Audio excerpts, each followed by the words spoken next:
Tim, the handsome liberal.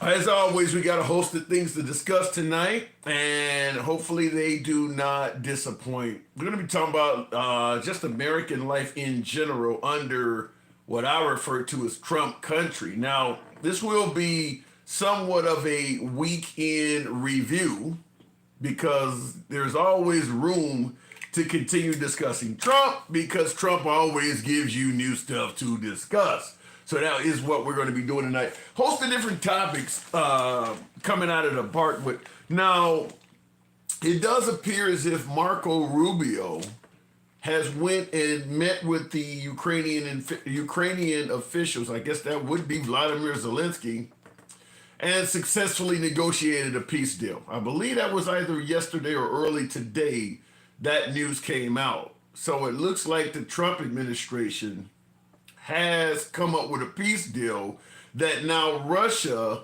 has to agree with. But he has gotten the Ukrainians to agree to at least a 30-day ceasefire.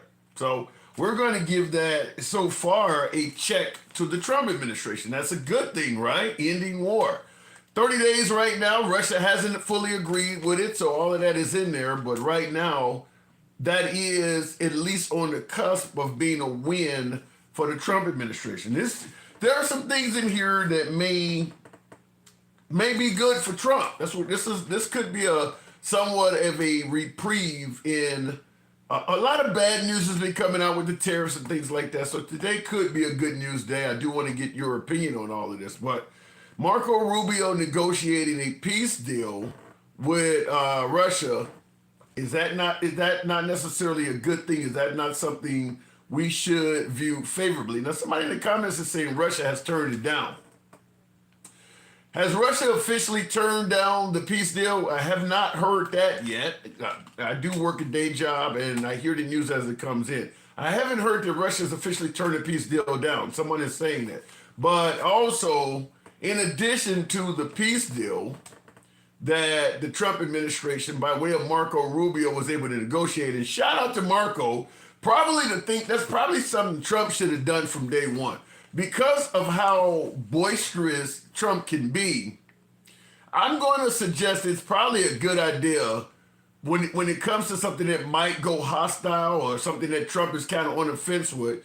He probably should send in the Secretary of State or somebody else to negotiate. Because, listen, Trump has a mouth on him. And we know at any given time, things can go off the rails. That's not gonna, the way that meeting went with Vladimir Zelensky and Trump and J.D. Vance that day in the White House, if Marco Rubio was heading that, it would not have went like that. So you do sometimes need cooler heads to prevail, and Trump does not qualify as a cooler head. So Marco Rubio meeting with Zelensky, boom, now we got a peace deal. So shout out to Rubio for getting that accomplished on behalf of the Trump administration. I'm going to say for right now, until we hear more from this, that's a win for President Trump. Now, I see in the comments, Sammy says, you love Trump. I know. Okay, continuing on. I'm not aware of this, but I'm hearing it from other folks. So I'm going to throw this out here, and you guys let me know if this is even remotely true in your neck of the woods. That is the claim that the price of eggs and fuel and groceries are going down. Has anybody heard of any of that? Has anybody heard anything like that? That the price of gas, the price of eggs, in fact, just inflation in general is going down. Now, I'm watching Fox News. A couple hours ago, I'm watching the Five, Jesse Waters, Janine Pirro, Dana Perino, and all of them. They're suggesting that inflation is going down under President Trump. Now, I tried to get a clip before coming on live so I could run that by you because that would be good news for Trump. I can't find anything like that. I cannot find anything out there where eggs and all of this stuff is going down in price. But Fox News is saying that's happening. So I do want to run that by you. Have you seen the price of fuel? The price you pay at the pump? Has anybody seen the price of gas dropping? Now, I filled up yesterday. I don't recall looking at the price of fuel and thinking, man, this is cheaper than what I normally pay. But at the end of the day, I fill up at different gas stations. I fill up about twice a week because I drive for a living. And, if it's only 3-4 cents different than it was the last time, I usually chalk that up to being a difference in price between one gas station versus another. Sometimes one gas station may be a few cents cheaper if you're going on one side of town or if you're in the suburb versus a city or something like that. But fuel prices being noticeably cheaper, I haven't seen that. But Fox News is claiming that gas prices have dropped. So we'll talk about that. And they didn't just say gas prices. They said the price of eggs are coming down, the price of groceries are coming down, and they suggested inflation is coming down. Now, this last one, I do have a clip for, and I absolutely believe this one is indeed a somewhat of a win for President Trump as well. So all of these things we're discussing could be beneficial for Trump if they are true. So I'll give you this last one, and then we'll of course start the program, taking calls and all of that stuff.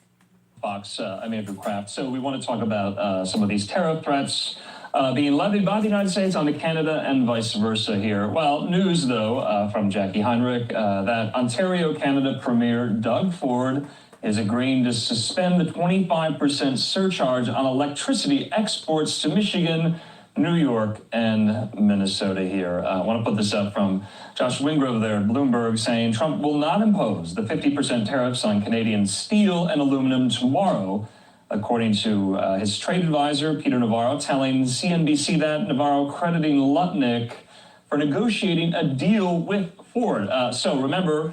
Now, how many of you... Now, I'm assuming all of you folks have seen clips by Premier Ford. He is like the governor of Ontario. He's the one that was threatening that if Trump imposed the tariffs, the Canadians would respond by by threatening first they would put a tariff on electricity being imported to Michigan. I think he said Minnesota. Was it New York? Some of the states that border Canada. And Trump responded and said, well, if you fuck with the electricity, we're going to knock the tariffs up to 50%. Make me king. Yeehaw! Appreciate the hat mustache. Thank you. Trump responded in kind. If you're going to fuck with the electricity, we're going to knock the tariffs up to 50%.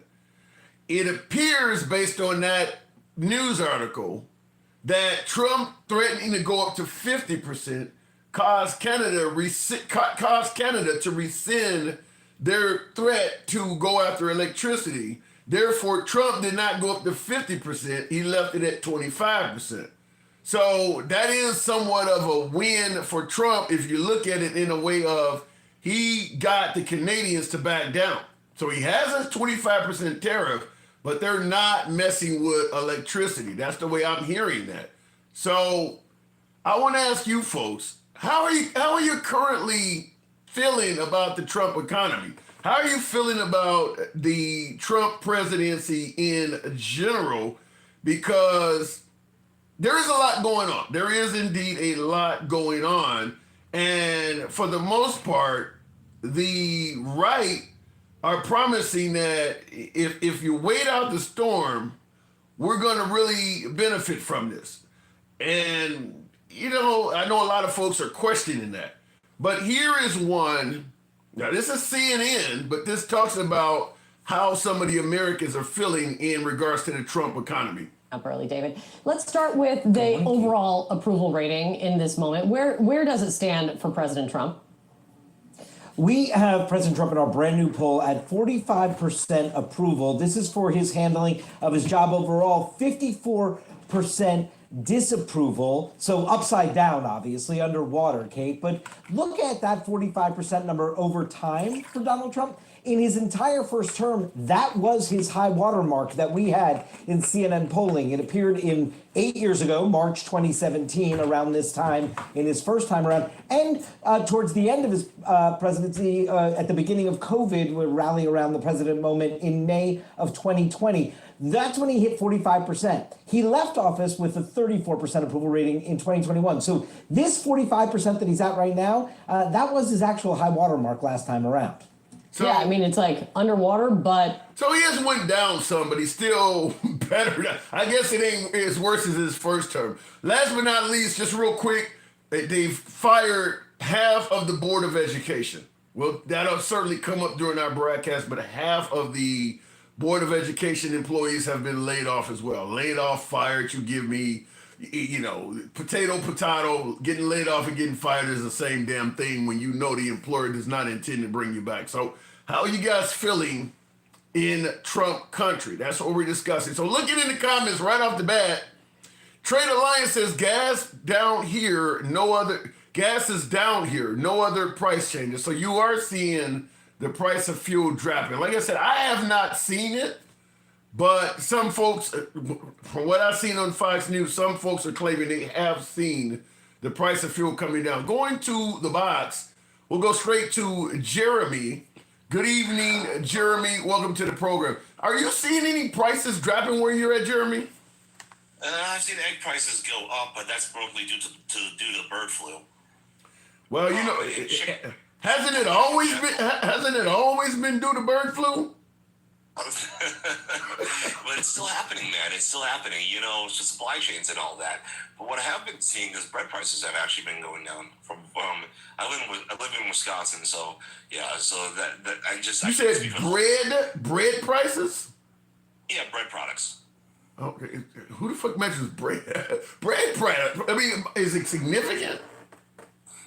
About $1.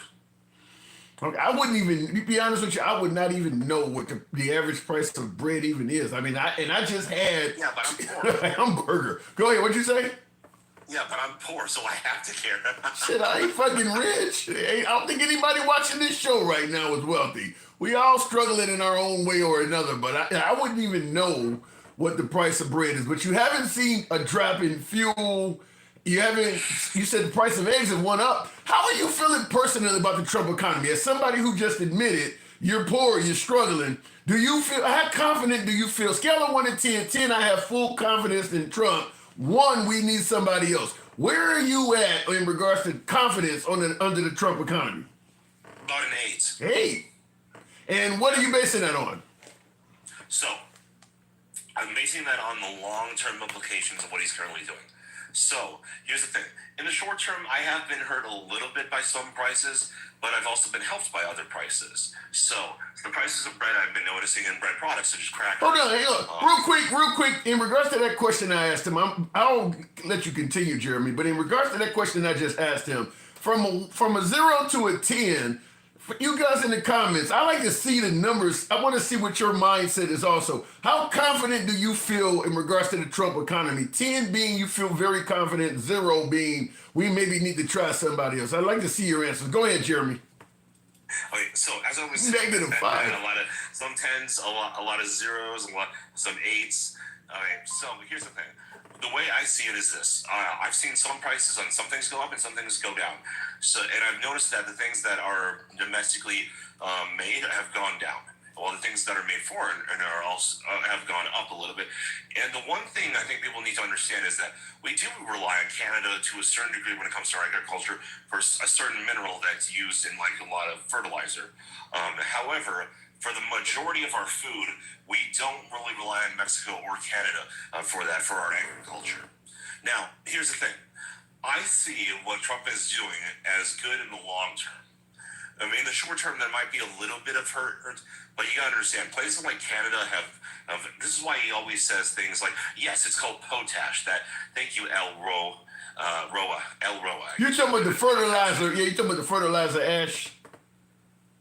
Yes. Yeah. But here's something, and of course you'll get to continue, but here's something I want to push back on. You talked about you think what Trump is doing, we will benefit in the long term.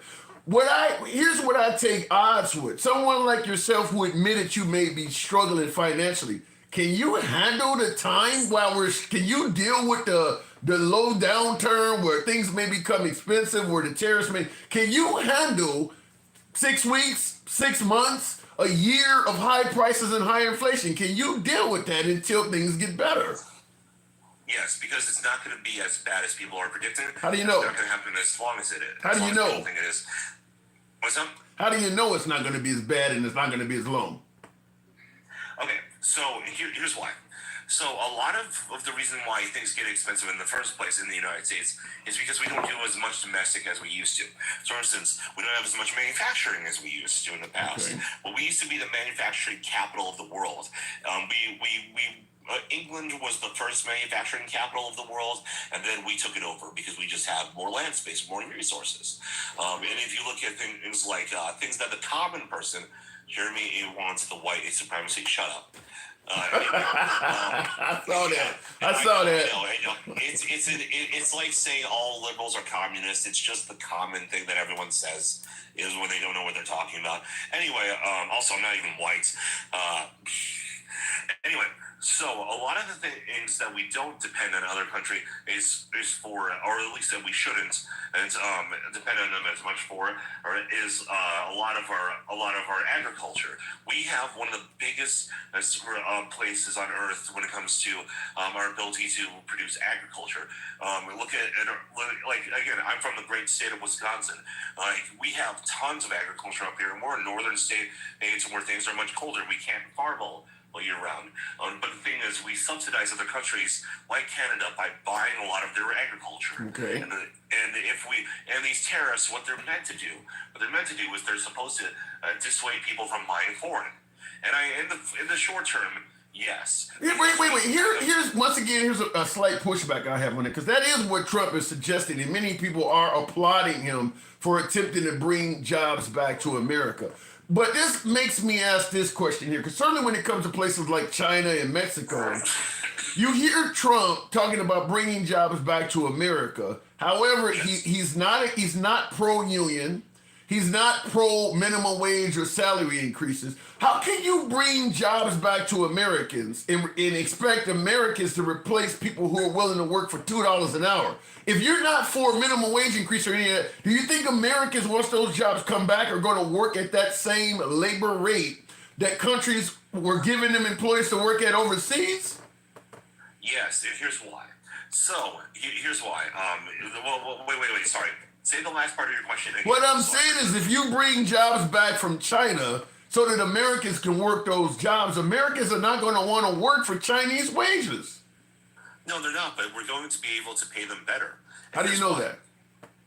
Okay, here's why. First off, if you look at how a lot of China functions, their economy barely functions as it is. A lot of their people are actually very, very poor. A lot of people think that China is this mecca of wealth, but it's not. A lot of people are starving in China on a regular basis. There's a lot of homeless that you just don't see. Now, in the United States, one thing you got to remember about us and about why we actually shouldn't want more unions is because, first off, unions used to be necessary. They used to be necessary when there weren't as many laws on the books that give the individual the easy ability to sue their employer for clearly wrongful actions and oversight committees like OSHA. You really believe that unions, quote unquote, used to be necessary? You think that in America? Let me ask it to you this way: there are American employees that work in unions, and there are American employees that work places that are not in unions. Let's say like FedEx versus UPS. FedEx is non-union. Yes, I've worked for both. And you believe that it's equal. You believe that a FedEx worker gets treated just as well as a UPS worker that's in the union.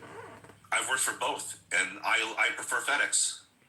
And the salaries and everything are better at FedEx? Benefits? Oh my God, absolutely. And the culture is better too. Really? Listen, if you work for both of them, I can't disagree with you or argue with you on it, but I've never seen a situation where working in a non-union environment at the same type of profession is better than a union environment. What is it about but a culture is something, I guess that's a different of opinion, but what else is it about FedEx? You telling me the retirement package and all that's better at FedEx than UPS? when I didn't work in one of the jobs where we had retirement and packages, as I was just a material handler. However, the managers had pretty sweet retirement packages. One thing you got to understand about unions is that there are only a very small percentage of organizations out there that I think need unions. For instance, acting guilds. I think that the SAG-AFTRA is actually a good thing. I think because unfortunately, when it comes to things that are more subjective, like someone's taste in movies and in art, it's hard to, if you're an actor in Hollywood, it's hard to really know what your worth is. So I do believe that unions are good for that. Also, grocery store unions. That's also one time where I was a part of a union in a grocery store where that was actually good. I did not like the Teamsters at all when I worked for UPS. They were terrible. Yeah, I worked for UPS. I worked for UPS. A huge percentage of your check. Well, and I was not unhappy with the way they ran things, and everything got caught up. Everything was inefficient.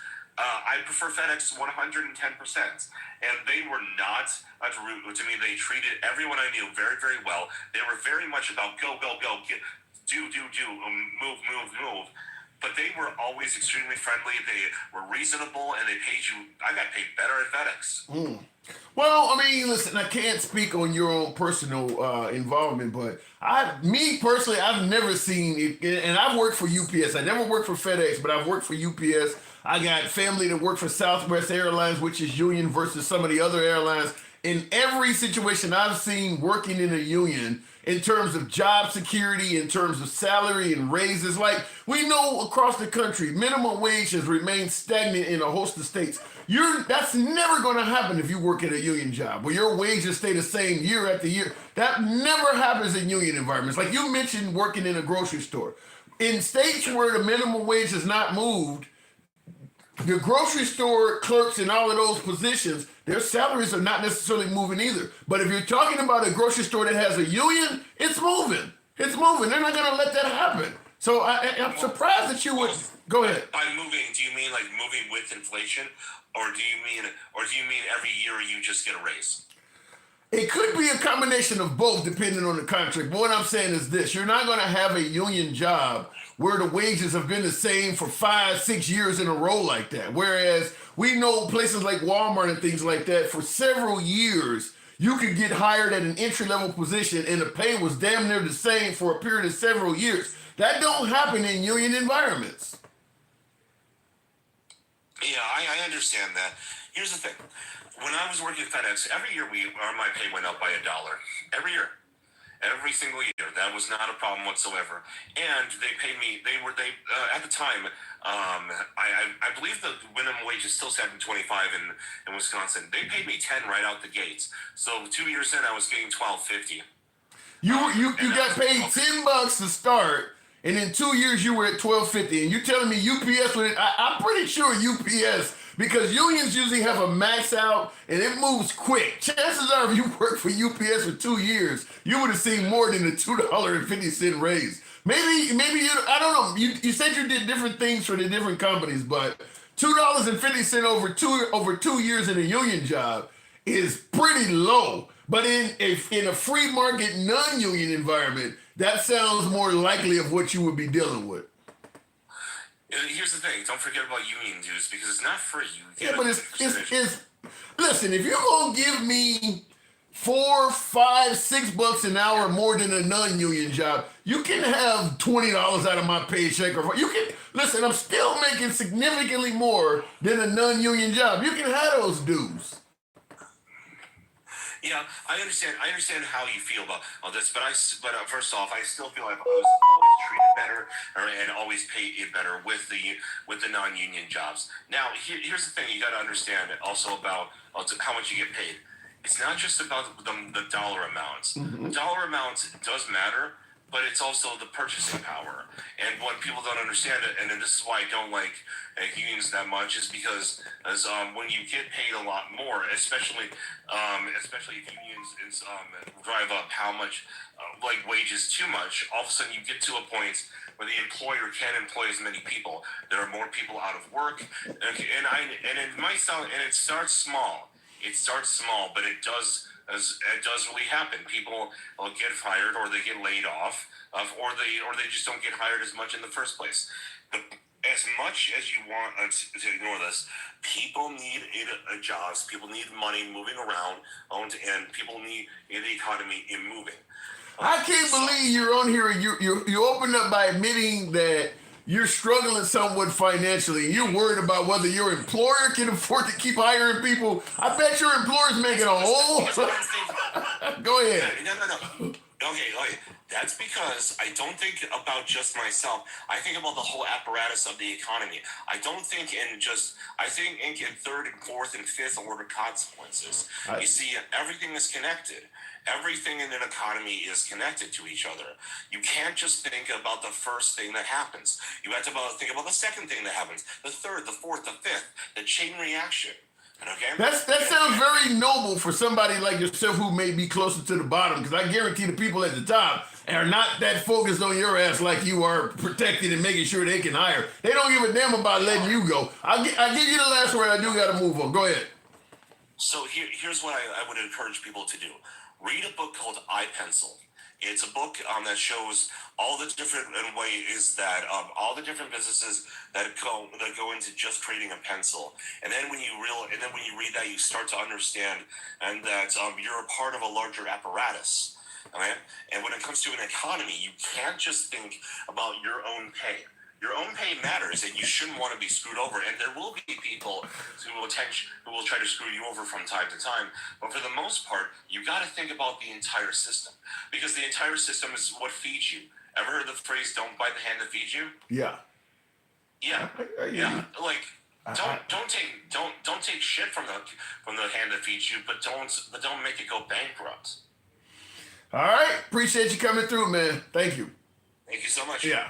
And, moving on with the program, that is why a lot of folks suggest that Republicans can sometimes be defenders of the wealthy. He's very concerned with how, the upper level is able to pay for the business. They don't give a damn about the people at the bottom. When they're cutting salaries or keeping minimum wage the same for years or cutting your health care back time in, time out, they don't give a damn if you can't afford doctor's appointments or if you got that Luigi Maggione health care. They don't give a damn about you. And they're making millions. Here's a man that's admitting he's financially struggling like, well, I want to make sure they have enough and I don't want to think just about myself. Wow. He sounds like a great, true, patriotic American that's in an environment that just... Employers don't care about the employees like that.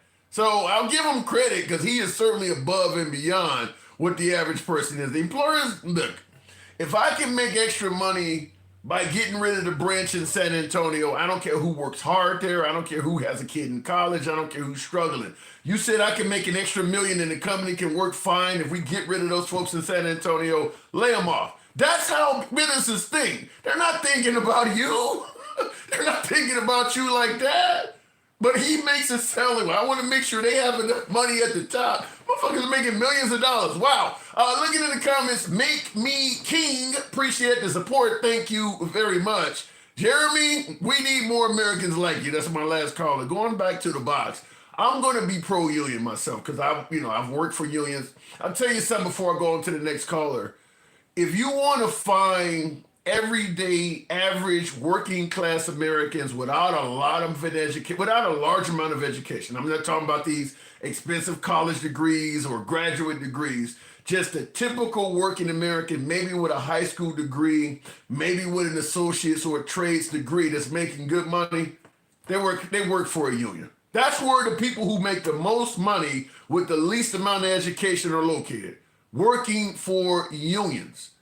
And none of them mind paying that 30, 40, 50 bucks per paycheck union do because they're making a whole lot more money than the same people doing the same shit without the union. That's the people, when they tell you you don't need a college degree to do well, just getting into one of the trades, they're talking about trades with a union. Union plumber, union electrician, union carpenter, union welder. Those are the people that are making the fucking money, where you can literally make 6 figures off of a high school diploma. And yet you got a whole bunch of Americans like, we don't need unions. Go talk to people who work for union companies. That's where the money is. Let me go back to the box. Continuing on with Tony Stewart. Good evening, Tony. Dangerous jobs need unions. I know firsthand. Crane operator lifted semi-flatbed with me on it. Fell 20 feet on my face. Damn. Mark, I hope you're okay, but yeah, you definitely need.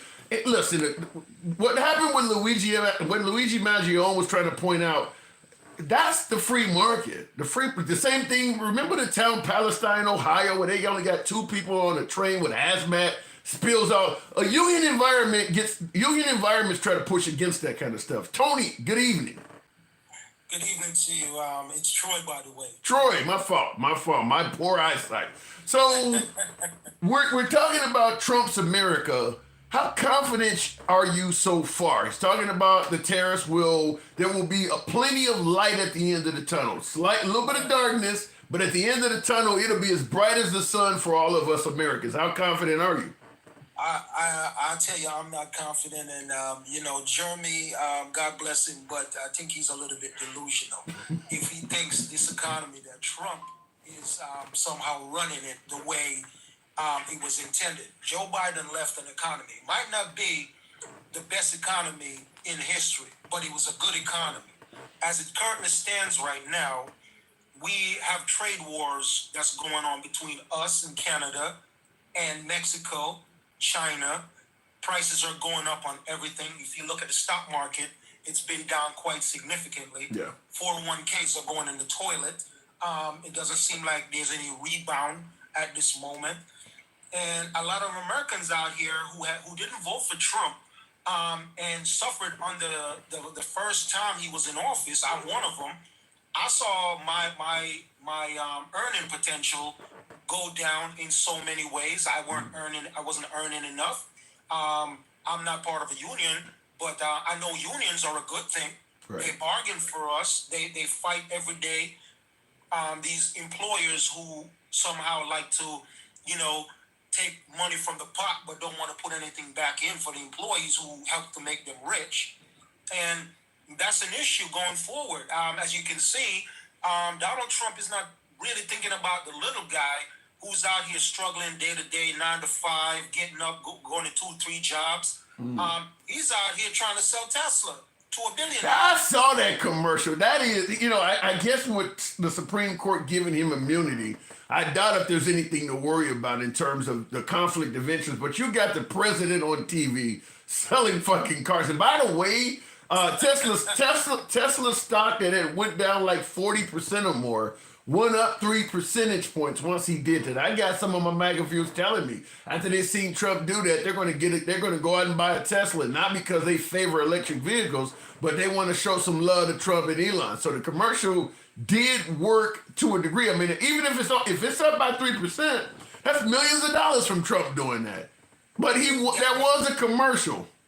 That was a commercial, but I'm telling folks, if they think what he's doing at the White House and the cuts that he's making right now is somehow going to make the guy who's working that 9 to 5, who's getting up at the crack of dawn to go to 2-3 jobs, taking care of his family, trying to put food on the table, prices are not coming down, egg prices are going up, and etc.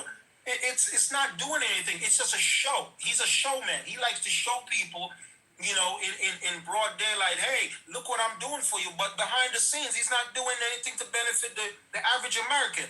And it's unfortunate, a lot of us out here are so delusional, thinking that this man and his wealthy friends are out here thinking about us, the little guy. You asked Jeremy a couple questions about, UPS and FedEx, and he's telling you, oh, FedEx take good care of me, better than UPS.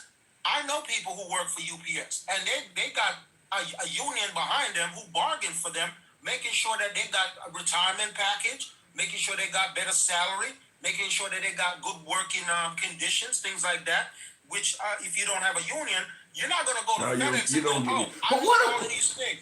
And that's been my observation as well. But what about the notion that maybe Trump is playing chess when we're all playing checkers? For instance, one of the users in the comments says, Trump knows what he's doing. You guys are just lost. Maybe he's doing something. He knows the end game is going to be successful, and maybe us laymen are just not savvy enough to understand it. Is there any possibility of that? I don't think so, and I'm sure you can attest to this.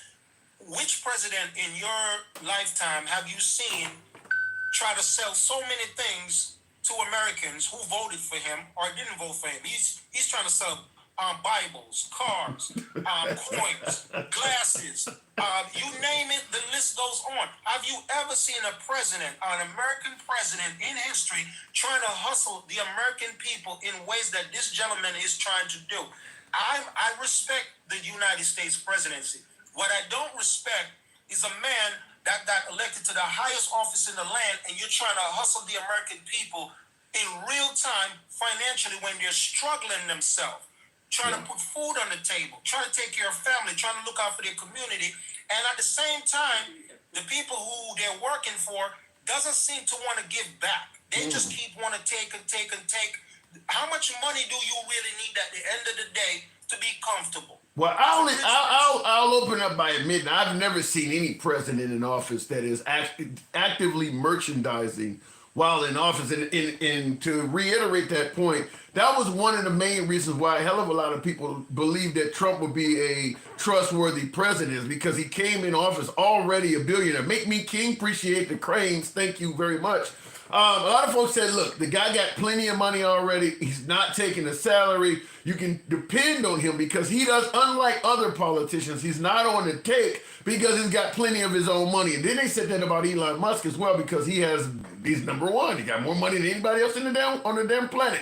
But when you look at both of them, it's exactly what you're saying, is that even though they got an incredible amount of wealth, they both are selling their asses off while they're in the White House. Both of those guys, to consider how much money they got, they're making it clear they're trying to make more money. Trump is selling watches and shoes, and he's selling Bibles and NFT cards. And you're right, Elon is running SpaceX, Starlink, he's got X, he's got Tesla, he's doing commercials from the White House. These guys do not come across as somebody who's rich and don't need more money. But this is exactly what I'm saying. So how can they? And this is the part that I struggle with.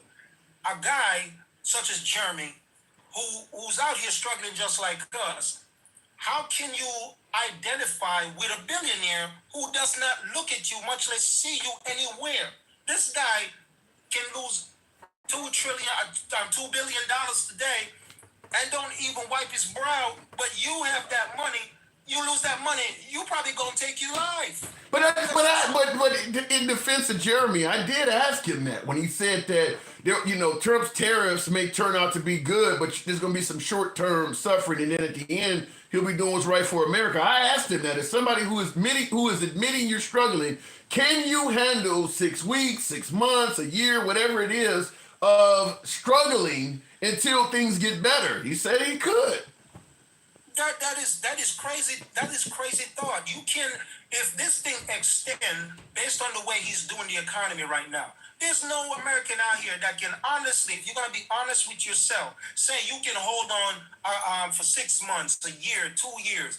There's no way. You have to think about today and tomorrow, and you got to think about the people who depend on you. There's a lot of people out here that is trying to figure out what their next move is going to be tomorrow. So they don't have that luxury to say, yeah, I'm going to wait 6 months, a year from now until things start to get better based on what he's doing. You can't start a trade war with your neighbors and then turn around and go, oh, listen, we're going to feel some pain right now. I want you to bear with me, but we're going to feel some pain right now. The billionaires and the millionaires are not going to feel that pain. Right. Well, he apparently thinks that America can handle the pain, and when you got folks like Jeremy kind of admitting it, but are we being too hard on Trump? For instance, he will work hard. He will work for all, in the comments says, come on, he's only been in office for 7 weeks. Are folks demanding too much from Trump from only a short period of time of him being in office? Should we give the guy 6 months or a year before we start bitching? What say you? I say this. If it was his first time in office, maybe we give him a shot. We give him a little bit of leeway. But this is not his first time. This is not his first rodeo in the White House. So how can you then go ahead and say, oh, he's in office not long enough. Let's give him a chance. He knows how this works. So for people to come out and make excuses for him when he makes mistake, that he know in his heart of heart what he's doing is wrong. You don't get up one morning and just decide to start a trade war. You want to sit back and you want to look up, how is this going to affect the economy? all the people that are out here struggling day to day. Not only that, they're cutting programs that benefit the less fortunate. Yeah. They're cutting programs that benefit senior citizens. They're cutting programs such as the Department of Education. They're looking to get rid of that and send it all back to the states. So all these little things matter. So when I hear folks say, oh, he hasn't been in office long enough, give him a chance. No, he had that chance. People need to stop making excuses for him, because guess what? They can say, hey, Democrats made a lot of apologies for Joe Biden when he was in office. But I'll tell you what Joe Biden did. Joe Biden didn't come out and keep making excuses for mistakes that he might have made. He comes out and he says, listen, things can be better. I know I got a lot of things to do, but what he's not going to tell his supporters to do is say, make excuses for me. This is my first time in office. Wait. I gotta stop you. When you say he didn't tell his supporters make excuses for me, people were trying to suggest that he could do a whole 4-year term in addition to what he's already done. Do you believe that do you believe that Biden could have been in office until 2028? Do you think he had the mental fortitude to do another term? Because that's what he was telling us. No, but here's the thing. Based on his age, which I looked at, I understood. Yeah, he gave us one term. As far as him giving us a second term, I did not see it, which is why the opportunity came up for Vice President Harris. No, the opportunity didn't come up for Vice President Harris. Biden was forced to step down. Biden didn't want to do that. He didn't want to do that. I understand that. He didn't want to do that. But once somebody sat down with him and explained to him, okay, we know you would like to run again, but based on the way we see this going, it's best that you step down, which was the right thing for him to do. And at some point, he accepted it. Yeah, he might have been a little bit under, the elderly, needs to sit in the corner type of attitude. But he understood. He understood the assignment, right? And he passed it on to someone who was much younger. Yeah, but he fucked her up by only giving her 107 days. He took too damn long to make that decision. Yeah, he did. He did take too long, but sometimes you sit back and you say, I got to make a decision, and sometimes you might have dragged it out a little bit too long, which he did. But at the end of the day, the Democratic Party say, you know what, we need to go in a different direction, and we hope you understand. We thank you for the service. They said that after June 27th, that we need to go in a different direction. He's the one that dragged it out until August. I mean, they told him after that debate on June 27th, we need to go into a different direction. You don't even know what the hell you're talking about. He still continued fighting to stay in there. He is responsible for the Democratic loss, if you ask me. I'll give you the last word. I do got to move it on. But so you feel that Trump is just not doing the right thing? From what I've been watching since he got into office, I think he's putting the cart before the horse, in my opinion. Because all the things that he promised his supporters who voted for him, he said, I'm going to give you this, I'm going to give you this. But what he failed to understand is this. The other half of the country that didn't vote for you was hoping that you was going to go in there and say, you know what, despite you not voting for me, I'm going to do what's right and what's best for all Americans so that we all can benefit from this. But don't just go in there willy-nilly, start flipping everything over and hoping that the outcome is going to be good. It's not always the case. Sometimes you got to think about the decisions that you're making, because it's going to affect more than just you and the people who vote for you. That's all I got to say. I do believe that was the reason he was brought in, is to flip everything over, though. I got it. I'll move it on. Appreciate you coming through, Troy. This isn't our first time talking, is it? It is our first time. I watch you a lot. I see you get all parties on here and have a spirited debate. And this is my first time on your platform. I think it's a great platform. Keep it up. Sometimes I get on here myself and do a live, but keep it up. You're doing a great job. Invite me. I'll come through anytime. You're certainly invited back here anytime. Good talk. Thanks for the support. Thank you. All right, moving on with the program, and I do want to continue on. I wanted you to hear yet another clip before I go back to my next caller, because now that we're in the middle of a tariff war, and I do want to say thank you for the hat and mustache, whoever just sent that. Thank you folks that are supporting the program. That was Ush Orso. I know I'm pronouncing that one wrong, but thank you for your support. Yeah, love them hat and mustache. And JPT Farms, thank you as well. So I want you to hear this clip because it is absolutely relevant considering what we are dealing with it. I should have had this queued up a little bit quicker. By the way, I want to go ahead and give me another computer because I don't know. I'm hearing that with the tariffs, electronics are going to go up. So I'm certainly looking to do that real quick because if the tariffs on China lead to an increased cost of electronics, I'd suggest you all do that. If you're in the market for television or whatever the case may be, you might want to pull the trigger a little bit quicker than you thought because once them tariffs hit, shit's going to go up in price. Nevertheless, this is Ronald Reagan speaking on tariffs rather. Now this clip is from April 25th, 1987. How many of you folks can remember back to that year? I was in high school. Economic analysts and historians argue that high tariff legislation passed back in that period, called the Smoot-Hawley Tariff, greatly deepened the Depression and prevented economic recovery. You see, at first, when someone says, let's impose tariffs on foreign imports, it looks like they're doing the patriotic thing by protecting American products and jobs. And sometimes for a short while it works, but only for a short time. What eventually occurs is, first, homegrown industries start relying on government protection in the form of high tariffs. They stop competing and stop making the innovative management and technological changes they need to succeed in world markets. And then, while all this is going on, something even worse occurs. High tariffs inevitably lead to retaliation by foreign countries and the triggering of fierce trade wars. The result is more and more tariffs, higher and higher trade barriers, and less competition. So soon, because of the prices made artificially high by tariffs that subsidize inefficiency and poor management, people stop buying. Then the worst happens. Markets shrink and collapse, businesses and industries shut down, and millions of people lose their jobs. The memory of all this occurring back in the 30s made me determined when I came to Washington to spare the American people the protectionist legislation that destroys prosperity.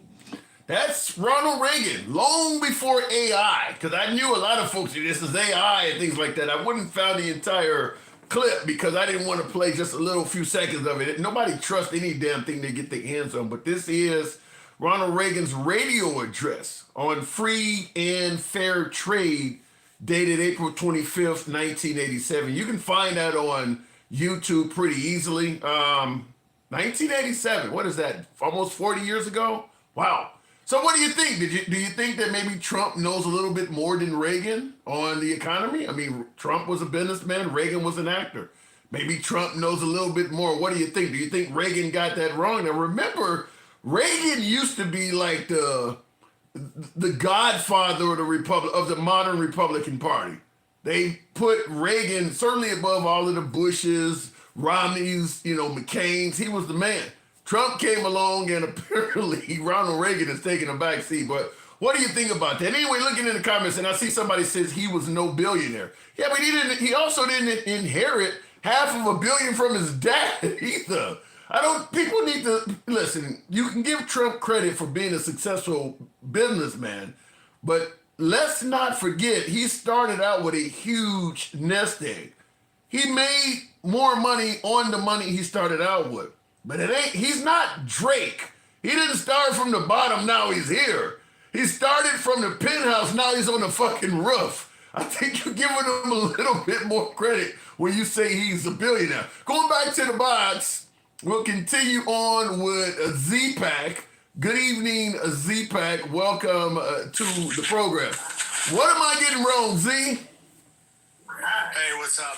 Not much at all, man. How are you faring in the Trump economy? Are you doing better than Biden? You feel more confident than Biden? I mean, it's still technically Biden's economy, but Donald Trump is doing his tariff dance.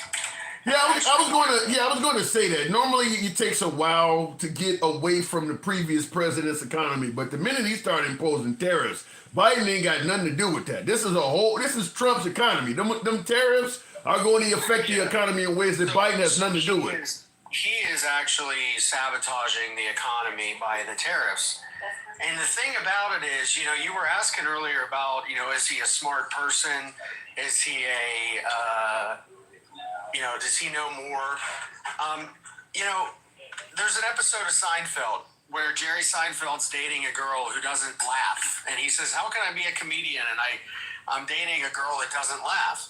So he goes to her apartment and her roommate laughs at a joke that he told, right? Mm-hmm. And so he goes to George and he says, I really don't know what I'm going to do. I can't be a comedian dating a woman who doesn't laugh. And George, they come up with an idea, and the idea is the switch.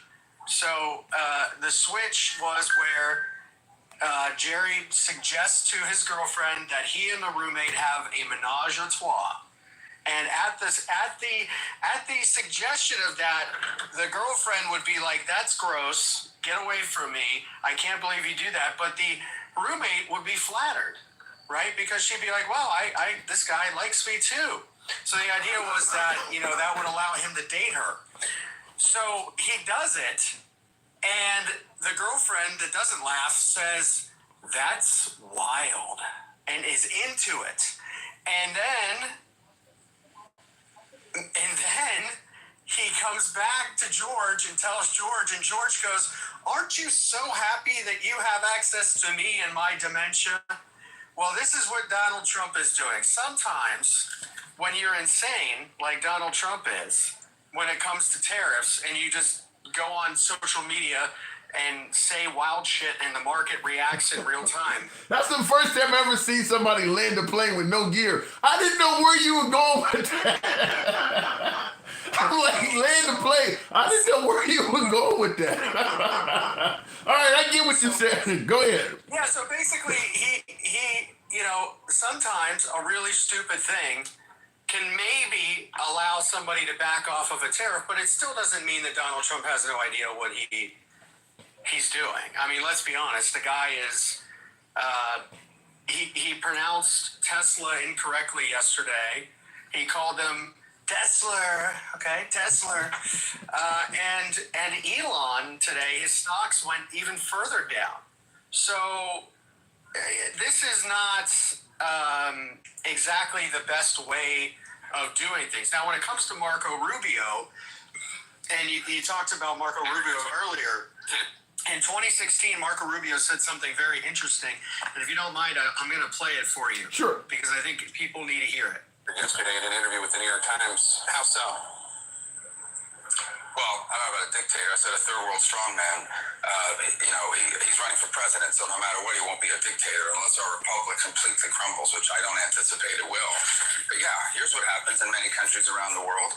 You have a leader that emerges and basically says, don't put your faith in yourselves, don't put your faith in society, put your faith in me. I'm a strong leader, and I'm going to make things better all by myself. This is very typical. You see it in the third world. You see it a lot in Latin America for decades. It's basically the argument he's making that he single-handedly is going to turn the country around. We've never been that kind of country. We have a president. The president is an American citizen who serves for a period of time, constrained by the constitutions and the powers vested in that office. The president works for the people, not the people for the president. And if you listen to the way he describes himself and what he's going to do, he's going to single-handedly do this and do that without regard for whether it's legal or not.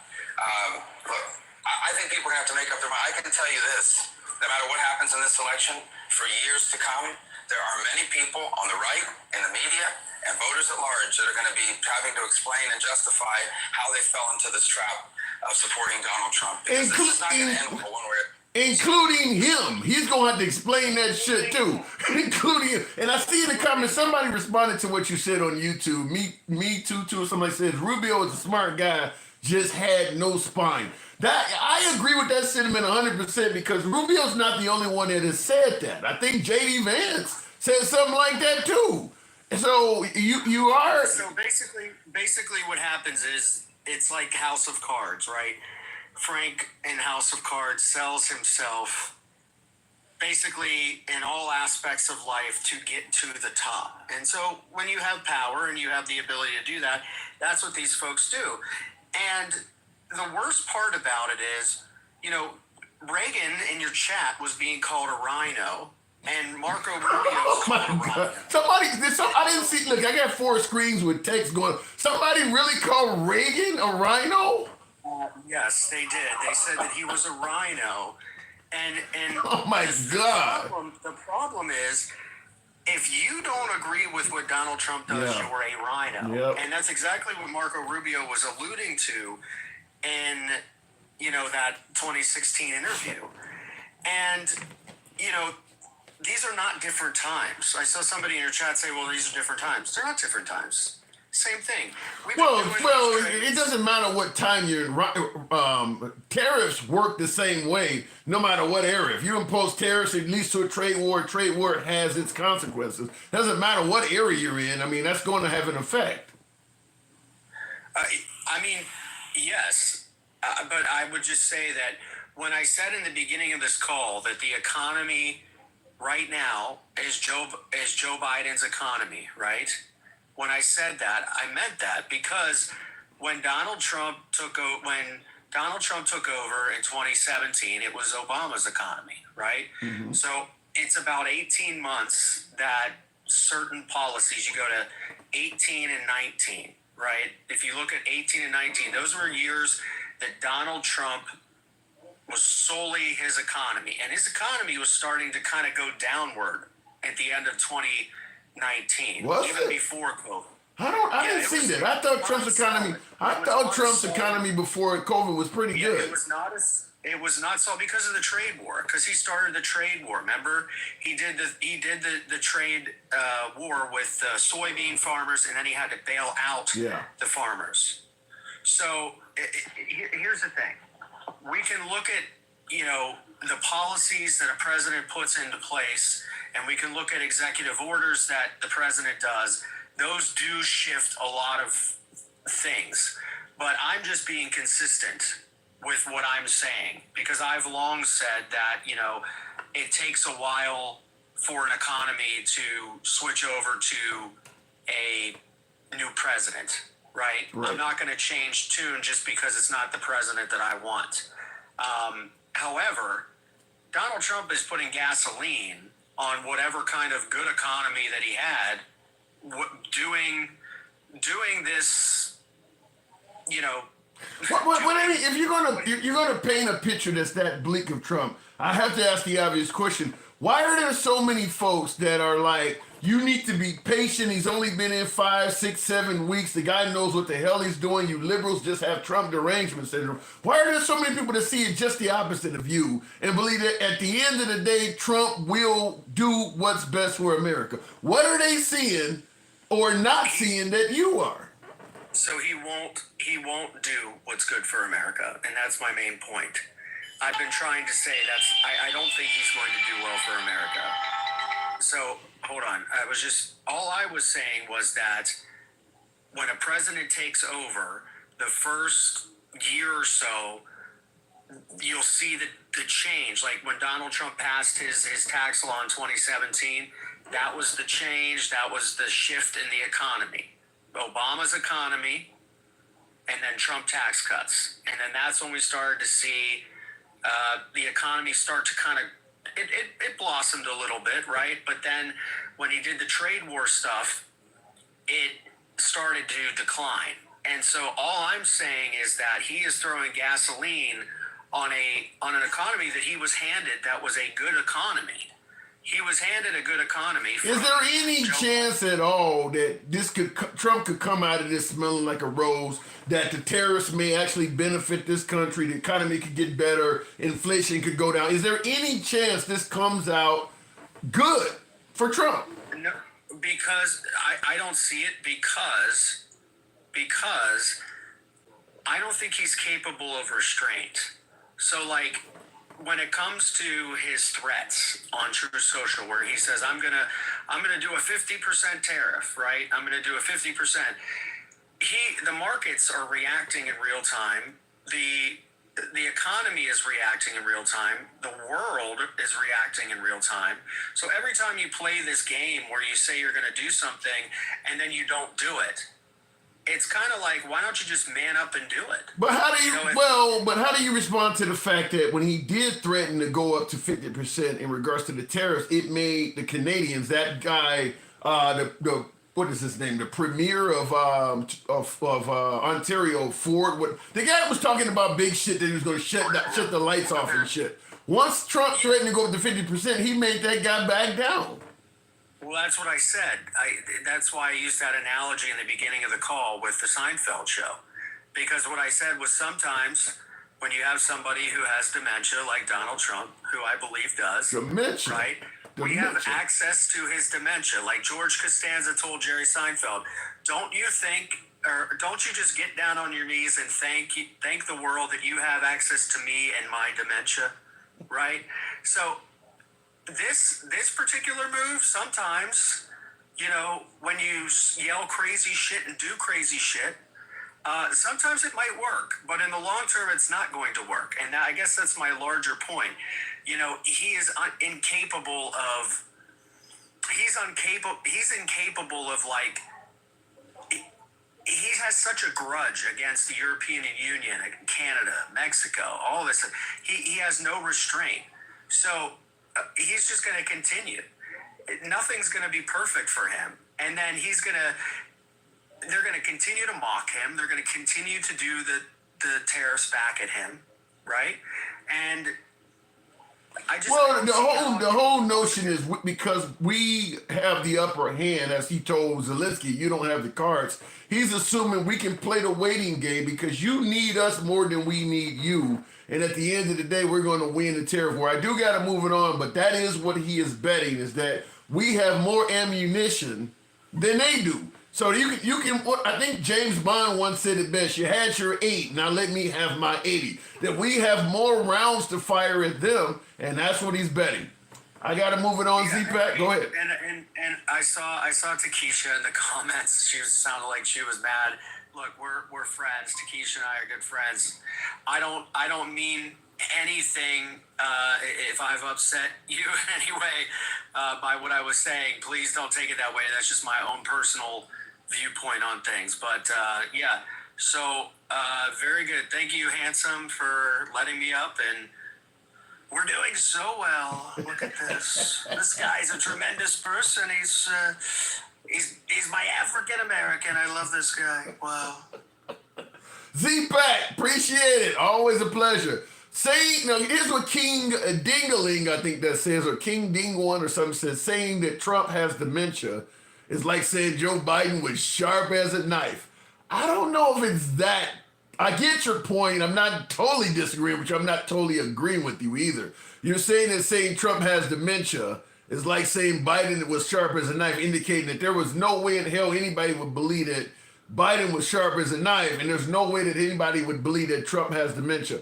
I don't think that Trump is that far away. I don't see dementia in Trump, but I don't think that, just like I wasn't 100% certain I saw it in Biden. It could have been just an old man who has memory lapses. I don't know if it was confirmed that Biden had dementia either, but I get where you're going with that. Users in the comments says, Trump is going to prove y'all wrong, like he did with the election. You know something? I hope you're right. Because if Trump wins, we all win. And he absolutely did prove us wrong with the election, including yours truly. So hopefully you're right, but we'll see. We'll see what happens. Before I continue on, someone made a comment I did want to wanted to not agree with, but point out. And by the way, thank you to Jamie Brook, friend of the program. Appreciate the support there, Jamie Brook. I'm late giving you that appreciation, but thank you. In the comments, I saw someone said something that I wanted to comment on, and that was Nathan Lemon says, he says, people better wake up. The entire world is beginning to hate us. Now that's really strong language. I've always been told that under President Trump, unlike President Biden, the world is now starting to respect us. That they're no longer laughing at us. That's what I've been told, at least from my Trump supporters, my beloved MAGA. And by the way, I haven't asked this at all, but I certainly got to ask because it helps out the program. Tap the screen, get the likes up, get your up to about 30,000. I haven't solicited that once. By the way, if you guys favor civilized dialogue from all sides of the aisle, congratulations, you're in the right place. We do not block, ban, or censor anyone for their commentary. If the apps let you get away with it, so do we. try to avoid a few hostile words like the N-word and some of that German shit. You know how that works. But otherwise, we believe in free speech. You can be critical of anybody on the program, including yours truly. So if you like an uncensored program where nobody's telling you how you should speak or how you should think or what party you should affiliate with, you are in the right place. We're here Monday through Friday. Go ahead and ask you to subscribe if you favorite, if you're on YouTube vertical, YouTube horizontal, or if you're on Instagram or TikTok. We're on all of those live right now every time we're on. You want to call in? Instagram and TikTok, the Handsome Liberal, same name across all platforms. So looking in the comments, I'm in the UK. Shout out to you. Nobody has respect for Trump in Europe. They think he's a nutter. Now that is certainly a word. That is certainly some English speak there. Says he's in the UK. That was coming from old woman. Old woman says, I'm in the UK. In the United Kingdom, nobody has respect for Trump in Europe. Damn, the whole continent, huh? They think he's a nutter. Wow. Shout out to you in the UK. Let me go back to the box, bringing up my next caller. We'll go to, I think Sherbert was holding on. Good evening, Sherbert. We're going to go to Instagram, then we'll go back to Mr. Bowie, Miss Bowie over there. If the app brings it up, maybe not. I tried to bring up somebody on Instagram. Don't know what's going on, so we'll move it on if it doesn't work here in a minute. Look it in the comments. Is Sherbert on TikTok? No, Sherbert is on Instagram. We also bring folks up from Instagram too, so understand that. We'll go to the one and only Takesha Bowie. Good evening, Takesha. Welcome to the program. Now, I heard you had a few issues with some of my commentary from my last guest. What say you? Listen, I'm a little hoarse, so I won't be long. You're on a your voice is hoarse. Okay. Yeah, I'm not mad at Z-Pack, but what started Trump's economy is when he started firing all those people. When he started letting Elon fire all those people, that started his economy because then unemployment went up and all of that. But let me say this. For the people that think that Trump really care about the American people, now, he allowed Elon to fire all those people. He had a hand in firing people. But time Elon, the richest man in the world, lost a little money in the stock market. Now he want to get out there and build a town and country Ford in front of the White House and advertise Teslas so Elon can make his money back. Damn the people that y'all kill their livelihood to, that lost their job, but let's make sure Elon get his back. That's a bunch of bullshit. You know, I never thought of that. I never thought of it that way until you started. That is a great point, is that you're willing to go out here and help out this billionaire that's lost a few million, but people who have lost their whole career. And the billionaire still got plenty of money. Wow. But you the president of the United States, and you around here taking people only income, and you ain't gave a second thought. But time Elon lose a little money, here you go throwing a whole car lot at the White House. You know, I swear I never thought of that. That is a excellent point. Now I'm watching The View, left-wing show. I get it. I believe it was Sonny Hostin, or one of them on The View said that, you know, because Tesla has lost like 700 or 800 billion of its stock, and one of them pointed out that most of Elon Musk's wealth is coming from Tesla. So if that company goes down, a whole lot of his wealth goes down with it, because that is the majority of his wealth is Tesla. And Griffith, thank you for the hat and mustache. So I mean, but guess what? But guess what? He's not gonna have to do. He won't be. He ain't gonna have to file for unemployment like these people did that they fired. Yeah, I never thought of that. That's a great point, though. All he doing is reaping what he sowed. Well, I'm still getting. You heard Jeremy, one of my callers on here. There's still a lot of folks that do have confidence that Trump will ultimately save the day. What are they seeing that people like you are not seeing? The hearts in their eyes for Donald Trump. The heart in their pants for Donald Trump. You're telling me that even if they're the mouth to Trump's ass. That's what they said. Because they can't be saying nothing else. It's really embarrassing. For real. What has he done to help the American people so far? Well, he's controlled spending. He's gotten LGBT. He's kept transgender out of the bathrooms and away from women's sports. They weren't in there no way. I mean, a lot of folks believe he already should be on the front of Mount Rushmore, Takesha. Yeah, and Trump Nokio. They need to put him on there and make a nose long as the Nile River, so we'll know he was the biggest liar ever to be. Yeah, put him up there. Well, I don't know. At the end of the day, they have negotiated a peace deal with the Ukrainians now. They claim that the price of eggs and gas is slowly coming down. Are those no? They trying to be funny, handsome, but I went to Walmart before I came on your live, and eggs in Alabama has not gone down. What about gas? Gas in Alabama has not gone down. Well, they're claiming it. At least on Fox News, they're saying that Let happened. me tell you something. Fox News said they a news station, but when they get in court, they say they just for entertainment, and people shouldn't believe what they say. So ain't nobody finna believe Fox 6 on nothing.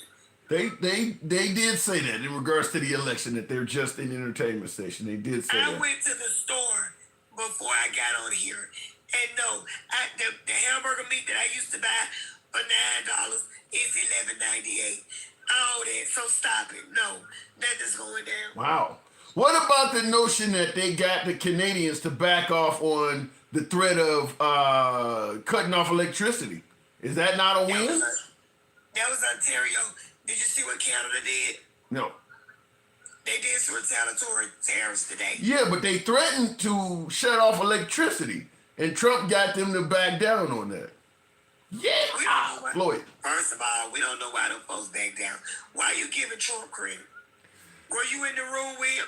Were you in the room with the people in Canada when they talked to their constituents and stuff? Well, it's not that I was in the room, but it's what's on the actual news, Takesha. Let me give you an example. Wait a minute. Did he come out and say, hey, I dropped that because of Donald Trump? Let me give you the news and we'll talk about it. I already saw it. Okay, then the message that came out, no, of course the Canadians did not release that statement, no. Okay. So what's your point? My point is, we don't know why they did that. Maybe some of their constituents came to them and said, listen, we can't handle all that. Can y'all please try to do something else? And the man probably said, okay. Then that's still a win. Then that's still a win for Trump, is that if Trump was threatening them, and then they were threatening to do something back to America, and Trump's threats made their constituents go to them and say, we can't handle all of that, that means Trump won, right? Didn't I tell you I'm not giving Trump credit for a damn thing? But you know they're going to say you got Trump derangement syndrome, I Takesha. don't care.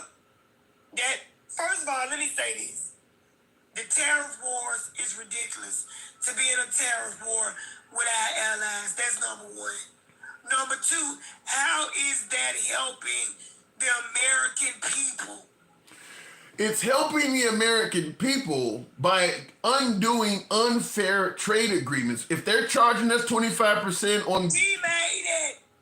What? He did the deal. No, you're not hearing what I'm saying. What I'm saying is before Trump came along, Trump and his administration are saying that countries were charging us more money in terms of tariffs to send, because terrorists exist. They existed before. Yeah. So okay, go ahead. The deal that Trump got, I think it's with Mexico and Canada. One of them, he said it was the greatest deal ever. He made it, and now he's saying it's a terrible deal. You the one did it. Yeah. Yeah, he does sometimes, just like with the.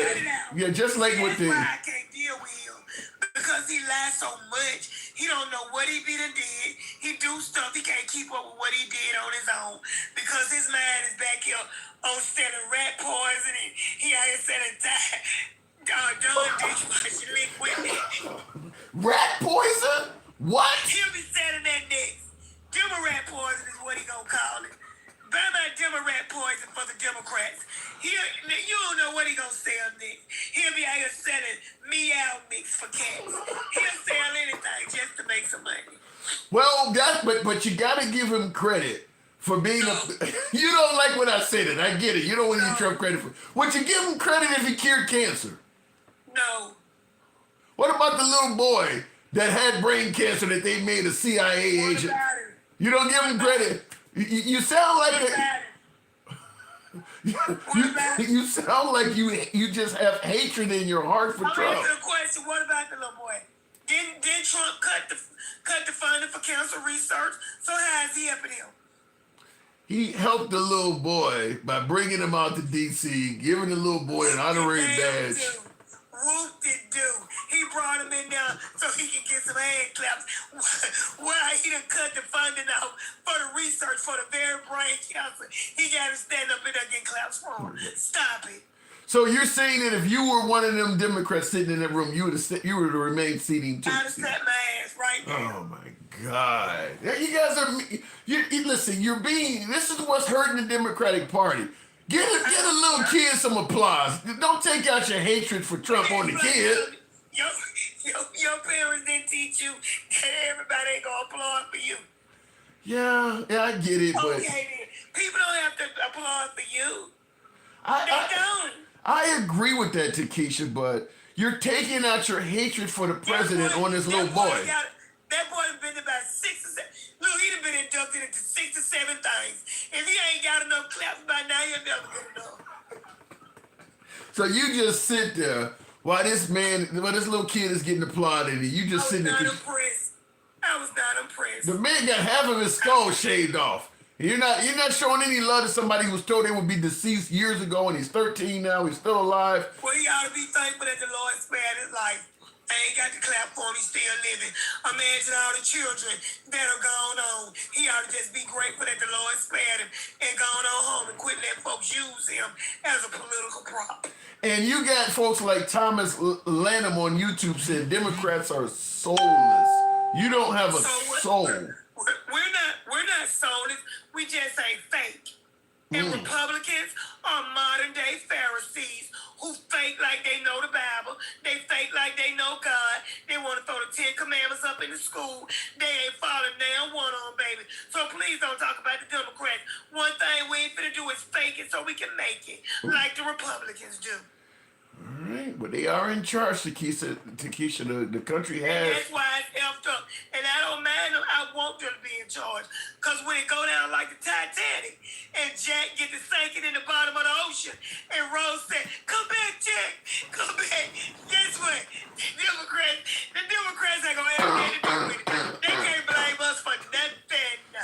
All right, Takesha, enough already. You being mean, no soul. You are soulless. Listen, I got a soul, I got a spirit, and I got a body. I am a trinity.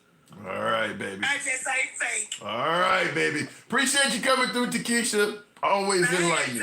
Hey, same. Thank you. Moving on with the program. Wow, Takesha never lets us down. Looking in the comments, MAGA voted for this.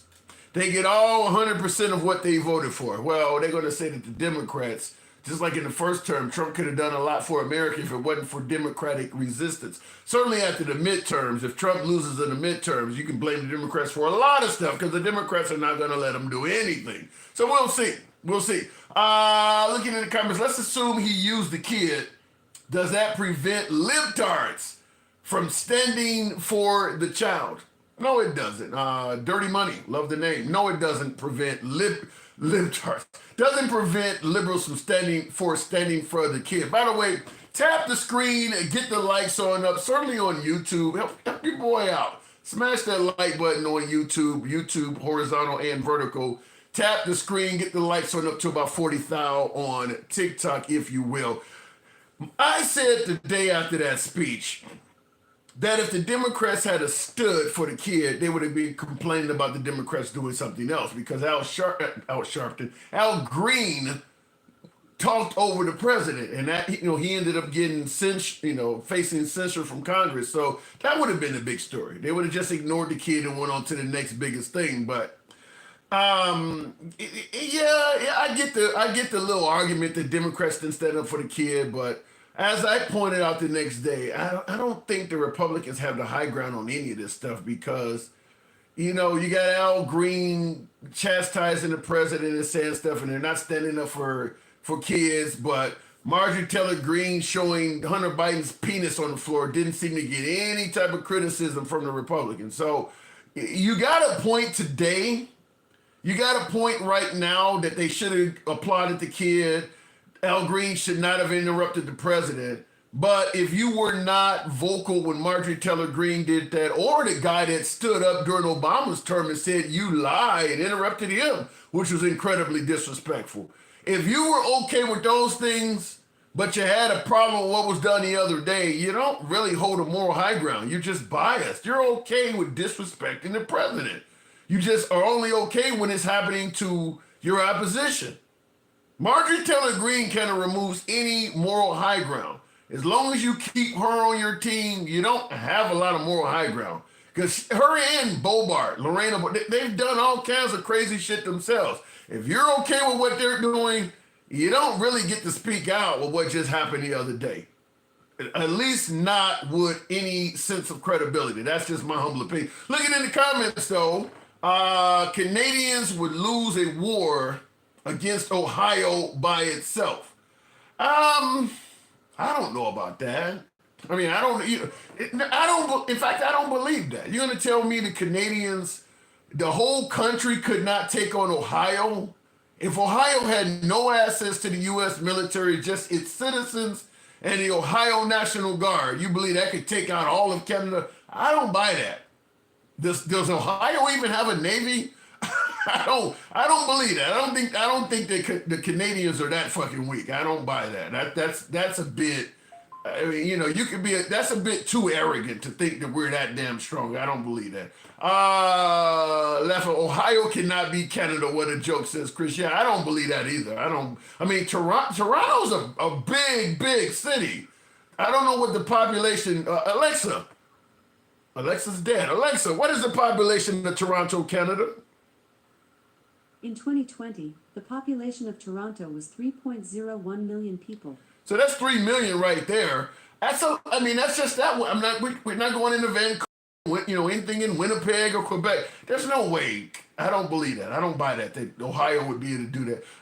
Continuing on with the program, though, and I do appreciate you folks that are holding, the one and only Mike. Good evening, Mike. Welcome to the show. Now, you've heard a little bit. Am I getting anything wrong? Am I giving Trump credit for anything that he doesn't deserve credit for? Fuck Tim, good Lord. What's up, man? First of all, tap the screen, share the live, get Tim up to about 50,000. Wow, here's 300 people here. 50,000 was easy. I shouldn't say 50, my bad. We got to be up to at least 65,000 in the next 5 or 10 minutes. I tell you, my MAGA, who often don't give a damn about what I'm saying, don't agree with me at all, but love free speech, MAGA on YouTube always shows out. So shout out to my MAGA audience. We are MAGA friendly. You know what we say all the time, but I don't know what it is about TikTok. Look like you selling Vitabright. I'm selling Teslas, goddammit. I'm selling Teslas in front of the White House, goddammit. First of all, Cal Worthington is getting it all wrong, man. And yeah, I called his ass Cal Worthington because that car dealership shit, that was some of the most disgraceful shit I've ever seen in politics. Dude, in front of the White House, Tim, come on. He sold cars though. He actually sold some cars though. Would you stop? Is he supposed to be selling cars, Tim? He's supposed to be He's supposed to be helping out patriotic American companies. Those are jobs. He sold American cars. Tim, that is the crock of bullshit, and you can't even keep a straight face. And listen, Takesha put it on the head. We're talking about saving America. Thousands of people are losing their jobs, and you talking about buying from a billionaire. That shit was terrible, man. Wait a minute though. Every inch that Tesla climbs on the stock market, I get your hatred and dislike for Elon, and many would suggest he deserves it. But these are Americans. There are Americans that work for Tesla. If that company starts hurting, those are American jobs. So should he do that for Honda? Should he do it for Chevy? Should he do it for Ford? Should he do it for all the manufacturers? I would argue he gave them a disadvantage. But listen what we're talking about, Tim. We're talking about the President of the United States standing in front of the White House endorsing Elon's fucking cars. Don't try to listen. Don't try to sugarcoat it in it being as bad as it was. But back to the little boy real quick. It was a disgrace for them to even put him up there like that. Because here's the thing, and here's the thing, nothing in Trump world ages well.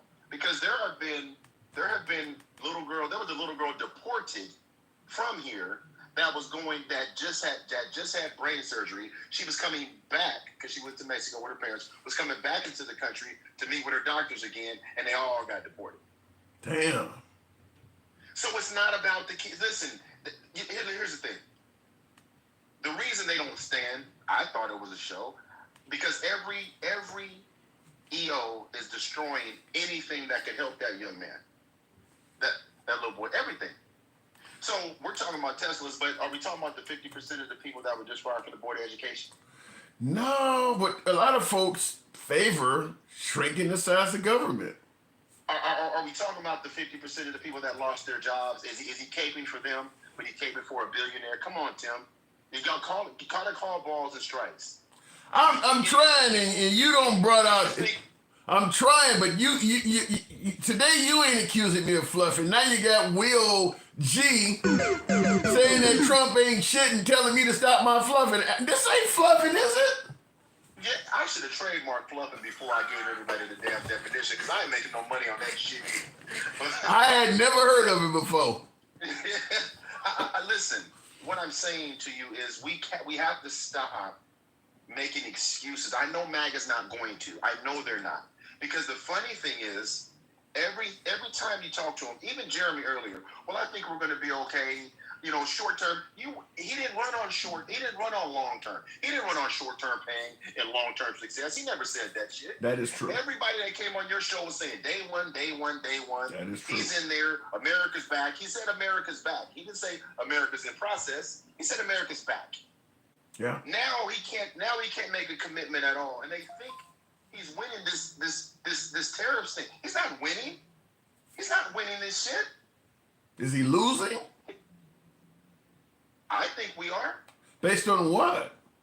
I think we are, based on some of the reports I'm looking at with the USDA forecast, and he just fired some people from the USDA. Well, listen, if you work for the federal government, your job ain't safe. You're not, you know, when they, like on American Idol, you may not be going to Hollywood. You're not through to the next round. You're not safe. If you work for the federal government right now, you just got to realize, I don't care what you do, your job is not safe. They're going after and looking for everybody. It doesn't matter what you do. Even FAA employees, nobody would have thought they would have went after the FAA as being waste, fraud, and abusive. But they're going after everybody. So you just don't know. Again, with everything you just said, but you find enough time to bring Teslas in front of the White House to say that it's illegal, unpatriotic, this shit is everybody. Does everybody have the same fucking signals on their TVs? Are they looking at what we're looking at? Because to excuse it like it's normal, we've never seen it before. Oh. We've never seen Ronald Reagan pull up in a Ford Mustang and say, "I love Ford." All this shit is crazy. All this shit is crazy. And yes, it is illegal. Because here's the thing, Tim. Here's the thing. Go ahead. I'm not saying that anything will come about. No, because once they gave him immunity, I mean, he could easily say, "I'm doing this to protect American jobs." I mean, no different than President Biden wasn't Biden on TV in a car. Biden has been in the car on TV for, I forgot what he was doing, but he went to an auto plane and got in a car. So did he step out the car and say, "Oh, for $29,000, no money down, all credit, bad credit"? Did he do all that bullshit? Did he sit there and sell the brand to the American people, Tim? Well, did he do that? Not as much. Not as much. But he did get in the car. Huh? Okay, so they get in cars all the time. My whole point is the answer to that is no, Tim. Come on now. Okay. You're getting really close. You're getting really close to the fluff zone. You're getting really fucking close. I mean, I gotta make sure we're not giving Trump, we're not chastising Trump and ignoring something that Biden may have done the same thing. Biden was on TV in the car. Hold on. MAGA has been saying when Biden was in office, he's in office, it's all his, right? This economy that Trump is creating, it's his. And it's his because on day one, he started signing these executive orders. He started talking about tariffs, right? Consumer confidence is a real thing. Okay. So when you threaten a tariff, companies, they maneuver, they react. That's why the market reacts. Right. So when everybody says, well, the tariffs aren't even in place. So if the tariffs aren't quote unquote in place, but the stock market is tanking, people are losing their jobs, you're talking to the same base that can't even afford a Tesla. The majority of his base can't afford a Tesla. That's true. I would say probably the majority of Americans can't afford that damn car. Yes, 100%. But that's your message? Is that it? Is that the message that we're talking about right now? And here's the thing. Somebody else said, I think it was Jeremy, or somebody else was talking about, right before I came on, Ohio could defeat Canada. I thought we were talking about no wars. I thought we were talking about no conflict. Now they're trying to make excuses for this shit. It's crazy how much they pivot to fluff Donald Trump. There's a tad bit of fluff in there. But real quick, just on my screen, you wouldn't apply for this young man? No, it's not about him, Tim. It's not about him. The bottom line is here's the thing. You don't have to say, just blink twice if you're in trouble. Wait, hold on. Not only is this a kid, which will tug at everybody's heartstrings that has cancer, but considering all of the things they've said about Trump, this is a black kid. All of the claims that Trump's a racist, this is a black kid he's doing that for. You can't give him credit at all for that, huh? Everything you just said is the reason why it was bullshit. Everything you just said is the reason, because see, all the protections that young man has as a black kid, he's trying to overturn with his executive orders. Every bit of this was a show. Every bit of this was a prop. Every bit of this was propaganda. And he wasn't the only one. Every time they prop somebody up, it was fear-mongering. Listen, and then they want to say, well, if the MAGA wouldn't have been pleased no matter what. Them standing up and clapping wouldn't have appeased the MAGA. So let me ask you this. Hold on, before you do ask that shit, Sherbert on Instagram says, no, he is not black. He is a prop. He's a prop. Listen. Really? Up there. Poor kid. Hey, I'm more pissed off at his daddy because he should have known better. He should. Matter of fact, if you zoom out, tell me who else up there was people of color. It doesn't matter. Hold on. You gonna tell me if that's your son or went through all of that shit and they invite him to the White House and all, you would turn that down? 100%. I would have never, ever, Tim, everything that I have, I would have never let them use my son like that. Not never. Do you really hate the man that much? It's not hate, Tim. And listen, it's not hate. And I've been telling you this. It's not hate. You have to take a stand, and you've got to understand why they have him up there. I would have never allowed that to happen. Not never. They're going to fly your kid to D.C. and you. I'm assuming they get an allowance, a spending allowance, and all of that shit. Your kid's all over national news. He's making all sorts of rounds on cable news outlets. Literally just made your kid's day. Your kid who may not live that long. Now you really would turn all that down, huh? My integrity is not for sale. My son's integrity is not for sale. You have to have, I told you this the very first time we ever talked. There's integrity and there's morals. And if his dad didn't understand, listen.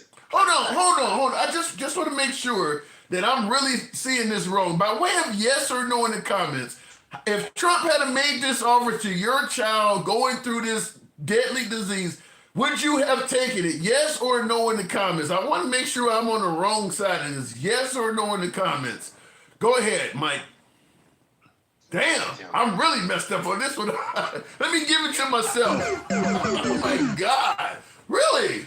Everybody's saying no. Damn, even on YouTube, huh? Wow. Yes, because again, it's not that complicated. It's not that complicated. Listen, but all they could say is that the Democrats didn't stand up and cheer for the young man and all this other, the libtards. They said all of that, but it was all exploited in nature. Everybody that they put up there, Jennifer Littlejohn was exploited, and she sat there and lied. It was all exploiting. And I'm gonna tell you this: you can write this down and look this up later. Try to track that little boy and see how much attention he gets after that. Oh, he's been all over the cable outlets and everything. I've seen him. Now, Tim, because they're still using it, but it's gonna fizzle. You know, it's gonna fizzle. It's gonna die off.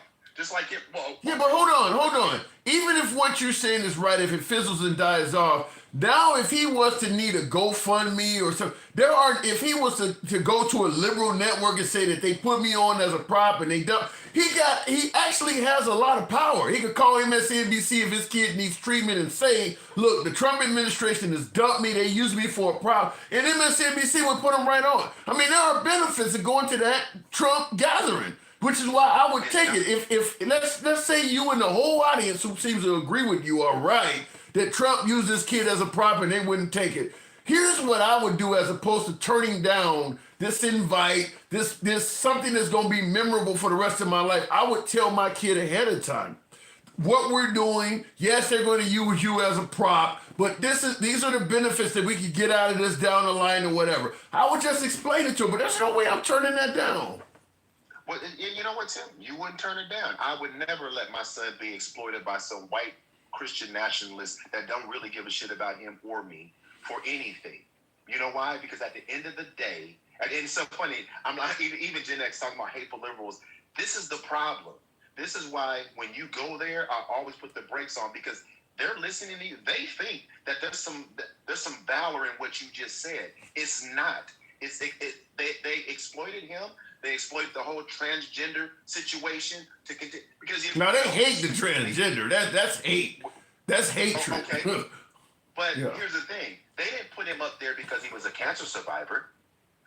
That's not what they put him up there for. They put him up there to tout this whole police and FBI. But at the same time, you're firing people that look just like him at every level. You just fired a 4-star general, a black 4-star general. How sincere is it, Tim? Stop me when I'm wrong. I'm not arguing with you. In government, listen, they're targeting minorities in government to terminate their job. They made that very clear. You prop him up, but you're not going to celebrate any black history in the federal government, but then you hold him up there with an FBI badge. Isn't the FBI part of the government, Tim? Yeah. But you told him, I'm propping you up, but we'll never celebrate anything about you. Not in these offices. I mean, I'm not denying that they use a kid as a prop, but I'll tell you this: anybody who gets invited to any of these meetings, even when Obama and Biden did it, you're a prop. They're bringing you for some. I get it. Yeah, you're always a prop. That's not unique to Trump. But here's the difference. They told him and his father what they think about them even before he got there, Tim. It's one thing, because every Congress session is State of the Union, they always bring somebody. But they told him what they thought about him with these executive orders and the move that this country is going in. They told him, they told the transgender community what we think about you, and they propped him up there anyway, and his punk-ass daddy allowed it to happen. Now, I'm telling you this, listen. Oh, my God. His punk-ass daddy? You mean. I mean that with every fiber of my being, because what he should have told his son, what I would have told my son is, listen, son, because here's the thing. If he's on a mission, had he missed that day and he was on a mission, we could have got him the way he feels. Because what does he know about the cameras, Tim? What does he know about all of them? That shit doesn't matter to him. He's 13. All he cared about, listen, they could have done that and not done it the way they did it, Tim. And here's the thing. At the end of the day, if you don't stand up for something, you'll fall for anything. And that's what's happening right now. And at the end of the day, what should have happened is they should have turned it down, and he should have replaced that moment with something else. But here's the thing: when I said follow him after this news cycle dies down, because it wasn't about cancer. It wasn't about cancer. He took the funding away from a lot of cancer research. That is, but see, that's something right there that maybe this kid could be used as a prop to bring up. Certainly, if this kid passes away, the liberals will bring up the fact that this kid died and Trump took away cancer research. And I mean, there's benefit that could come out of what took place there. Yes, he was a prop, but there is benefit that could come out of that. I got to move it on, but you're always a prop no matter what. Well, listen, I'm going to say this again, and I know you got to move it on. At the end of the day, we can't just keep trying to find. We shouldn't have to search this hard for the good things, Tim. We shouldn't have to fight this hard for the movement. He's doing exactly what Project 2025 said they were going to do. There's no doubt about that. They're slashing and cutting all these jobs, and he's saving his energy for the billionaires. There's no doubt about that. It is what it is. And when these Trump supporters get up here and try to make sense of it outside of what they voted for, because they didn't vote for any of this. He didn't say he was cutting cancer research, Tim. He didn't say that. Well, they voted to shrink the size of government. So I mean, but again, when they say waste, and they're going, yeah, he's going for waste, but they haven't shown us anything yet. But the same people that are supposed to be doing it is crying about how his stocks drop. Think about that for a second. He's supposed to be busy finding waste. I'm doing air quotes over here. He's supposed to be finding waste, but he's in front of the White House crying because his stocks drop. Yeah. Takesha really hit home with that, talking about he's firing people, don't seem to give a damn about them, but he's trying to protect Elon losing money in Tesla. But he's trying to protect him. She was 100%. Yeah, that was powerful. I'm surprised I didn't think of that one my damn self. That was powerful. All right, Mike. That's because you be over there. You gotta listen, man. Get off the fluffy warning track. That's all I'm saying. Get off the warning track, man. Stay in center field and don't drop step towards that fluffy warning track. Because I can't save you from Will G. He got his own sound and everything. I gotta go. Appreciate it. Appreciate it. All right, moving on with the program. I keep forgetting to bring my no fluffing sign. I'm gonna have to do it digitally because we don't fluff here, folks. Did Trump try to cut funding for cancer research? I believe that is true. Ryan Q. Cutting USAID certainly was harmful, even on an international scale for stuff like that. So I believe that is true, Ryan Q. Looking in the comments real quick, Will G says, like taking a deal from the devil. So letting your kid go to this invite, the kid I got on screen there, the kid with cancer going to Trump's press conference, where I guess you would have expected the Democrats to also apply for the kid. That's like taking a deal from the devil. I'm wrong on this one. I get it. Everybody disagrees with me, but I don't know. I would have took that up. I mean, that's a opportunity of a lifetime. Yeah, he's using you as a prop, but that's an opportunity of a lifetime. You're being exploited. I get it. Somebody mentioned like the Jerry Springer show in the comments when we were talking about it, and it really is. How they fly you out, or the Maury Povich show where you find out you've been taking care of somebody else's kid because you're not the daddy. Well, when they fly you out, they give you a spending allowance, they put you in a hotel, and yeah, once you get out there, they're going to exploit you for the ratings and on the television show. So, yeah, it's a prop. I get that. But I don't know. I think I would have took that. And I think I'm the only one based on what I'm seeing in the comments. Texas Cattleman. Love the name. Appreciate the support. Says, what is worse, the Democrats not clapping or Trump canceling federal childhood cancer research? Well, what Trump did is infinitely worse, no denying that, but a lot of America does not know he did it. But if you're going to compare the Democrats not clapping for a kid that is beating cancer, at least temporarily, to Trump canceling funding for cancer research, Trump's in those two comparisons, Trump looks like Satan. He looks like the devil in regards to those two. Anyhow, looking in the comments though, and that is something Okay, if you want to say the kid was a prop, the Democrats should use him as a prop for a second time. Invite him out for a Democratic speech and bring up that he can't get access to treatment for cancer because of Trump. Bring it up. Use him again. And this time something that will actually benefit him. Because if the Democrats brought that kid out there and pointed that out, they could hold a GoFundMe page and raise all the money they need for his treatment. Because the Democrats would show out in force, which would be better for the kid than what Trump gave him a police uniform. That ain't doing shit for him. But if they brought him out and his dad actually said, look, my kid is winning, he's out of remission or whatever the case may be, the cancer's back, and we can't get any treatment because, they've canceled, money to research and all that. The Democrats would give all sorts of money to a GoFundMe page. He's a young child. He's an African American. He's going through a major. It would play to all the heartstrings, and it would allow the Democrats to use the kid as a prop. This is how politics works. I get it sounds like bullshit, but props are on both sides. That is how it works. Before I move on, I hope the stocks go down lower so I can afford Tesla. I don't know. I don't want, because listen, if Trump fails, we all fail. So I'm rooting for Trump to succeed because we all succeed. I get some folks do not like his politics. There's a lot of things he does that I don't like, but I don't want the country to fail financially because I have a beef with Trump or somebody has a beef with Trump. We should all be rooting. Now, I know, and I'm going to say this. I know that the Republicans did not think the same way when Biden was in office. They didn't root for Biden. They wanted Biden to fail. The border bill is a perfect example where they didn't care how many folks crossed the border.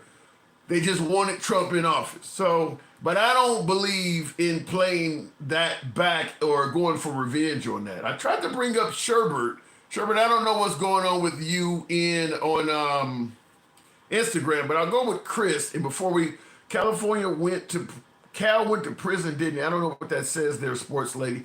Trump has already failed us starting day one. Well, he has not met his promises. So it ain't promises made, promises kept. But I won't say he failed us.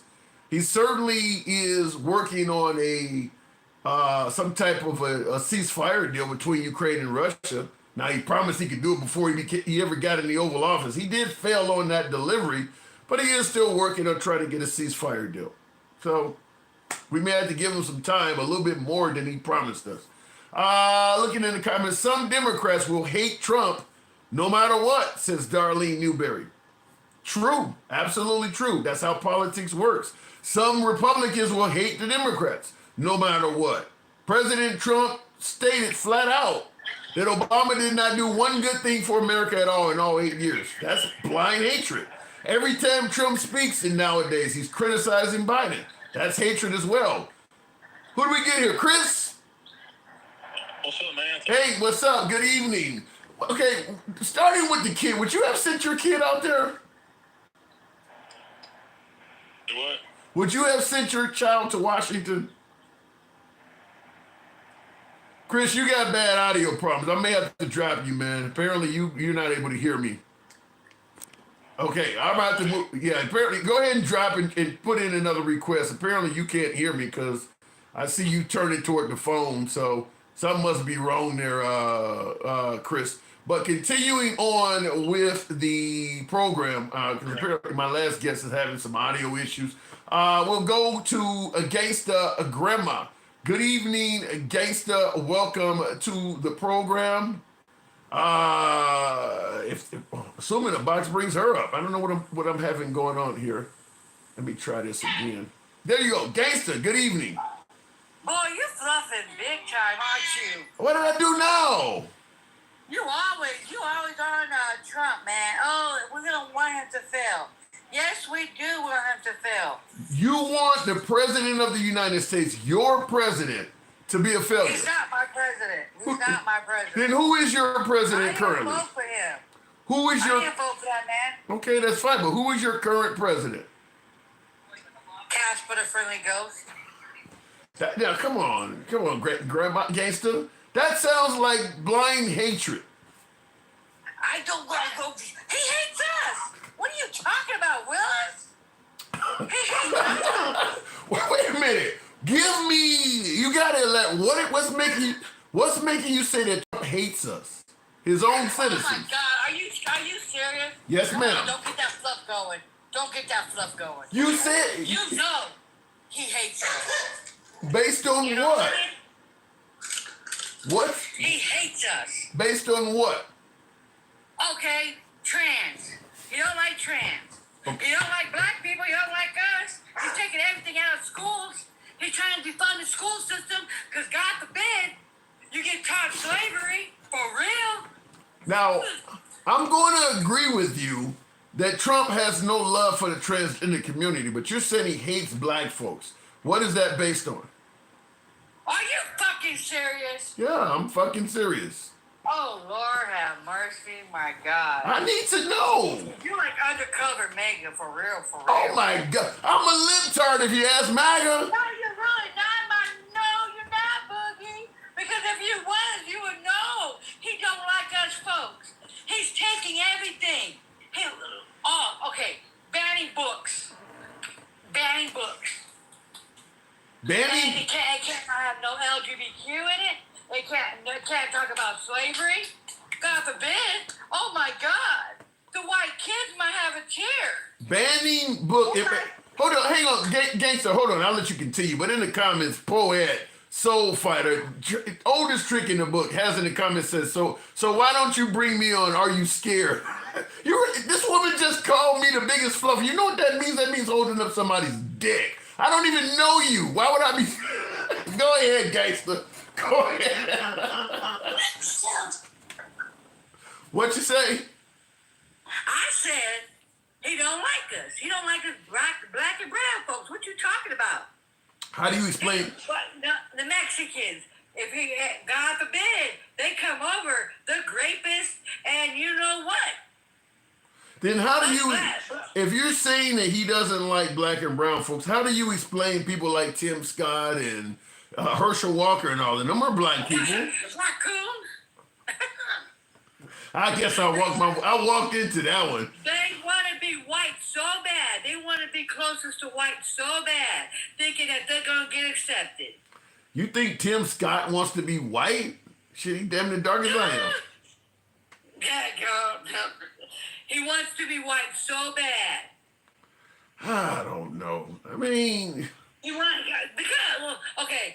honest to God, okay? What is good in the Republican Party for us black folks? Not a damn thing. Not a damn thing.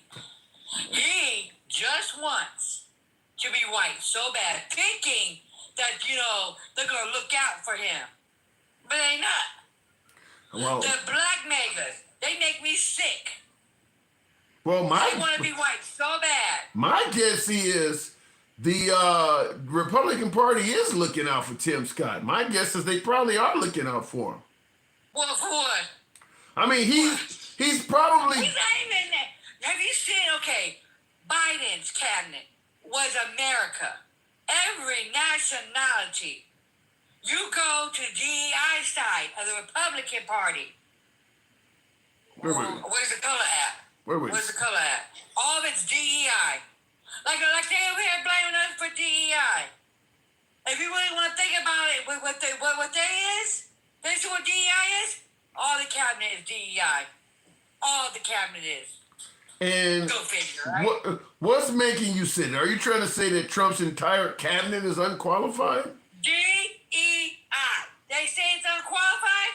Honey, I swear to God, all those white cheap people, unqualified. Unqualified. Then if they're so unqualified... the white cheap people in the comments are big mad, because I'm telling the damn truth. Get over it, white tea people. I'm telling the truth. You sure you don't have a problem with white tea people? What the fuck? That's what I'm hearing. I have a problem with I'm telling the damn truth. See, white tea people don't want to hear the damn truth. The DEI is major, okay? They don't like it so bad, no. Well, go get you some white teas. Let's drink them up.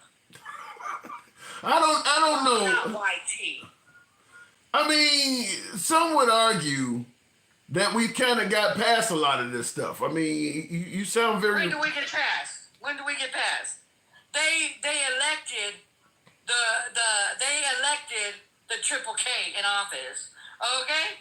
The white tea people believed this sorry piece of shit. Oh, we're gonna get $5,000.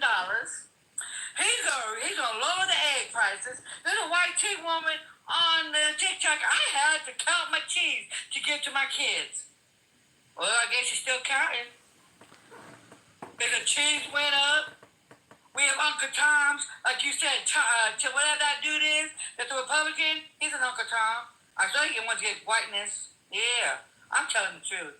And no, I don't have nothing against white tea people. All the things the white tea people I have against is the Triple K. And the white tea people that want to take books away from the kids because they don't want to hear the truth. They're whitewashing history. Let's keep it a buck. So you believe that basically what you're saying is that the Trump administration is just toxic for black people and people of color, basically. Well, duh. What did they do to the popos? Give them immunity to unalive our asses. He did. You think they give a damn about us? Come on now, come on, Fluffy. He did say that, Fluffy. Oh my gosh, like a puppy. He did say that. Yeah, but he didn't do it. We have to rub your bald head. You guys are hard on me tonight. Damn, I mean. I'm tired of you taking the maggot side. You need to be on the right part of history, not the wrong part of history. Because we're going down like the Titanic. So you're telling me. These motherfuckers give a fuck about us? Hell no. Well, how about this one? In the comments, one of my users says, handsome, throw the Democrats' towel in. They're hateful temper tantrums. Run from that party. We are hateful. We're the ones that are hateful. We're the ones that are banning books. We're the ones that are giving the popos immunity to unalive our asses. We're the ones. We're the ones that are going against trans people that are only 1% of the goddamn population. 1%. They hate on some people that don't give a fuck about them. That just want to live their damn life. Have you, but have you seen, as a person of color, as a minority, have you seen the quality of your life downgrade at all since Trump became president? And this is the second go round. How is your life? I wish a white tea person would walk up on me. I wish a white tea person would. I wish a Triple K would walk up on me. Don't put them on a t-shirt. So then, if your life has not been affected negatively since what Trump. What are you talking about? My life is fixed to get affected very badly. How? Very badly with the tariffs and stuff. But that's not just. Yeah. But that's not something. My business is gonna hurt. But that's not something unique to a person of color. The tariffs may affect us all. You're making it sound like Trump is doing things that are targeting people of color. Well, because you know what? Papa already unalived my brother. Okay, already. I have another brother that I'm really, really afraid for. See, I'm light skinned. Okay, I could pass, and that's fucked up. I don't even want to pass. You know what I mean? I could say that I'm a Hispanic or something, and I won't. Oh well, God, I could. Calling yourself an Hispanic, being Hispanic ain't gonna save you. It might save you a little bit, but never mind. I was gonna try to see. Now I can't get saved. They unalive Hispanics and they unalive our people. You know what I mean? So you know what? Yeah, we are fucked. We are. I'm curious. I'm curious, gangster. What part of the country are you in? In the Southwest. I mean, 'cause the police can be troublesome anywhere, but I mean, different parts of the country is worse than others. Where my brother got alive, Albuquerque. Yeah, the popos are very fucked up. Yeah, he got unalive for having a cell phone and the color of his skin. My mama sued the shit out of him. Yeah. Sorry to hear that. So, you know what? Let me tell you something. Let me tell you something. That's why I said Donald Trump don't give a fuck about us brown and black folks. He don't. He really doesn't. He don't. You feel what I'm saying? He don't. But I'm tired of you fluffing, though. You need to stop. And you told me one is that me and you're gonna be cold. I'm gonna be your cold. What is that called? Your cold. What is that called? Co-host? Yeah. Cause I can put you in your place. Cause I will go after the maggots. Oh my God! You don't. I haven't. You give them more talking. You give them like the what is it called? you let them do the misinformation shit, and that's getting on my damn nerves. On God. We don't. Oh, God. Come on now, gangster. We don't believe in misinformation here. We keep it straight. You don't call them out on it. Like, you know what I mean? Yeah, I do. You really don't. No, you don't. You be like, okay, I see your point. No, boo boo. That's really bad misinformation. Call them out. All right, gangster. All right. Yeah, one more thing to say, and I got to go because I got to roll up. So let me tell you. You got to roll up, huh? I gotta roll up. Dealing with these maggots, I got to roll up. All right, baby. All right, what you got? What you got? Give me your last one. What you got? Let me tell you. We are gonna burn down, and that's fucked up. We really are. He is throwing his economy to shit and tail back. And don't you let these little maggot fools come up and say, oh, this is the baddest economy. No, motherfucker, it's not. No, it's not. When that motherfucker orange peanut head looking, you know, the little orange Jesus, put those damn tariffs in play, letting the white man come and take everything from us. It's his economy now. And it's all gonna burn. And you know what my son did today? And I told him not to do it, but his little dumb ass did it. Look at his 401k, and it's going down that fucking hill. Yeah, that's gonna be that. That's gonna be that way until the tariffs get straight. But gangster, appreciate you coming through. You've set me straight once again. We can get on the right side of history. Quit bluffing, my God. You're gonna make me roll up a lot of blunts messing with your ass. I promise you. I got to go, gangster G-Ma. All right, moving on with the program. Wow, I am not doing well today. Wow. Tap the screen and at least get your boy up to 90,000. Even the support for the program is fine. Am I doing it really that bad today? Will G says, how many people know the CFPB, those acronyms? CFPB was vouching for medical bills not to be on your credit report. I know that, and I know that's going to be fucked up. I do know that they actually are trying to make it so that medical bills will hurt your credit once again. Did they successfully do that already? I know they were trying to do that. Elon is smelling like shit. Musk wants to do away with it. Yes, I am solely aware of that because I do have medical bills myself, and you get medical bills that when your insurance only covers a portion, or maybe when you got a procedure that your insurance don't want to cover at all, but you need the damn procedure, so you just fuck it, I'll do it and I'll pay on it. Well, that's fine if it ain't fucking up your credit. But yeah, I am aware that the Trump administration is now trying to undo. I think Obama's the one that. Was it Obama or Biden? It was definitely a liberal, but I believe it was Obama that made it so that medical debt does not hurt your credit. And it was Biden. Okay, I see in the comments, Mr. Mobetta said it was Biden. And yeah, and I am aware that they are trying to undo that. And that right there, now I know my last call was talking about, not liking black people and people that would hurt a lot of white people too. There's a lot of white people that got medical debt. And all of this is affecting the lower middle class and down, lower middle class, poor people, maybe some middle class people, but yeah, the medical bills are beyond the expense capability for the average working American. It don't take much at all. If you go to the doctor or some shit like that, because the charges are astronomical, it don't take much at all. Certainly you get an MRI, you get a CAT scan. I've had all that shit. When you see just your portion of that can be damn near half of your paycheck. Just your portion of it. You get an x-ray, you get a bill from radiology. There's just, that would fuck up a lot of people's credit. I'm certain of that. Even people with insurance. If you don't have any insurance at all, you may never get your credit straight ever. You may have to file bankruptcy to get out of that. If you're somebody who is in between jobs, or let's say you drive for Uber or Lyft, or you do something in the contract world, the 1099 world, where you don't get insurance at all, and you have a major illness, not even really a major illness, it could be just something that keeps you hospitalized overnight. You're not going to be able to pay that. If that entire expense is on you as a citizen to pay, and you're like most Americans making 60 grand or less, you're not going to be able to pay that expense for a long time. And if it's tearing your credit up that whole time, which is what folks are talking about, that's really problematic. That would be really problematic for Elon to do that. But I have heard about that. I have heard that he is trying to do that. You know, for that one caller that was suggesting that I was afraid to bring him up, I don't see you in the box. Whatever your name was, I was going to certainly give you the honor of bringing you up. I don't see you in there. So it is what it is. I'll move on with the program to one of my subscribers there, Miss Mo Better. I always give my subscribers first things. Miss Mo Better, good evening. Good evening, Tim. Hold on. Yeah. You know, I want them to see my reaction.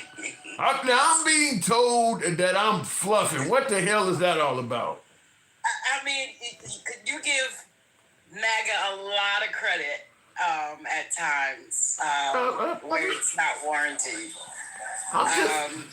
I'm being fair. I'm being fair to the people. I mean, you try to be fair. I'll give you that. You do. You try to be fair, but sometimes you just be going way right. I mean, but you don't believe that 100% of Trump is bad, do you? Damn, you're hesitating. Listen, I'm struggling to find any good in him. I do. I'm gonna be 100% honest. I'm struggling to find the good because what he's displaying is not good. Not even for the people that actually support him. So that's the hard part that's the hard pill that they can't digest. Okay, I'm gonna, when you get harsh comments, I always bring them to you. Gen X in the comments. I don't know if you've seen this comment, but I do want to give you a chance to respond. You can ignore it if you want, but did you see his comment? No, I didn't. I didn't, but you can repeat it. I'm ready. He says you look like the Predator. What the fuck does a predator look like? You ever see the movie with Schwarzenegger and Carl Weathers and... Tell him don't be mad because his mother was a Handmaid's Tale. Shut the fuck up. All right. I'm just saying, I always read what... You don't know what the fuck I look like. Well, they can see you on the screen. That's why he's saying it, but... Fair. That's okay. Yeah. Don't be mad because your wife can't wear like I do. Get him, girl. Get him. So you don't see anything that Trump is doing that is good so far. What about the notion that he is negotiating a peace deal in terms of the war between the Ukraine and Russia? Is that not a good thing? If he can get it done, kudos. I'll give him his props if he can get it done. You know what I mean? But right now, it doesn't look like anything's moving. Everything now is about the tariffs and him being able to, buy a Tesla.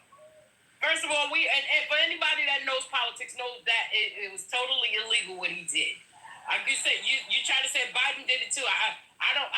No, Biden didn't do it to that level. I didn't even hear MAGA complain about it. Yeah, Biden didn't do it to anywhere near that level. Biden was just simply being at an American plant and asking questions about cars they were making after allocating money. He was not selling cars. What Trump did was actually selling cars. So that's why you didn't hear the Republicans complain about it, because it wasn't what was done there. Now, in the comments, before I continue on with you, in the comments, Bama Landscaper says the only way medical bills affect your credit is if they see you took collections.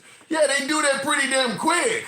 It's like 90 days. It's pretty fucking quick. But Biden had put that in place to where that it was no longer going to affect your credit report, which it shouldn't. Yeah. Which it shouldn't. Yeah. Again, they keep saying Trump is American and he's about American people. I'm sorry, y'all. My TV is going out. That's what I'm hearing.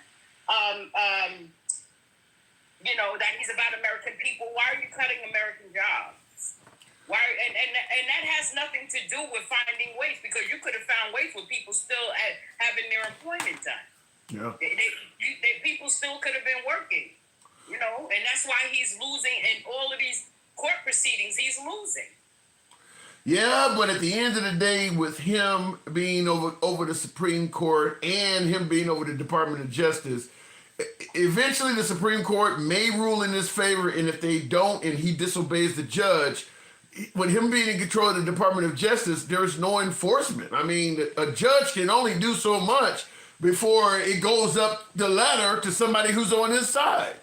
Yeah. Well, and see, this is why when I cast my vote, I was casting on the strength of the Supreme Court. Because with them giving him immunity, it's like he has no guardrails. Yeah. So he said, I don't give a fuck what y'all say. I'm gonna do what I want to do anyway.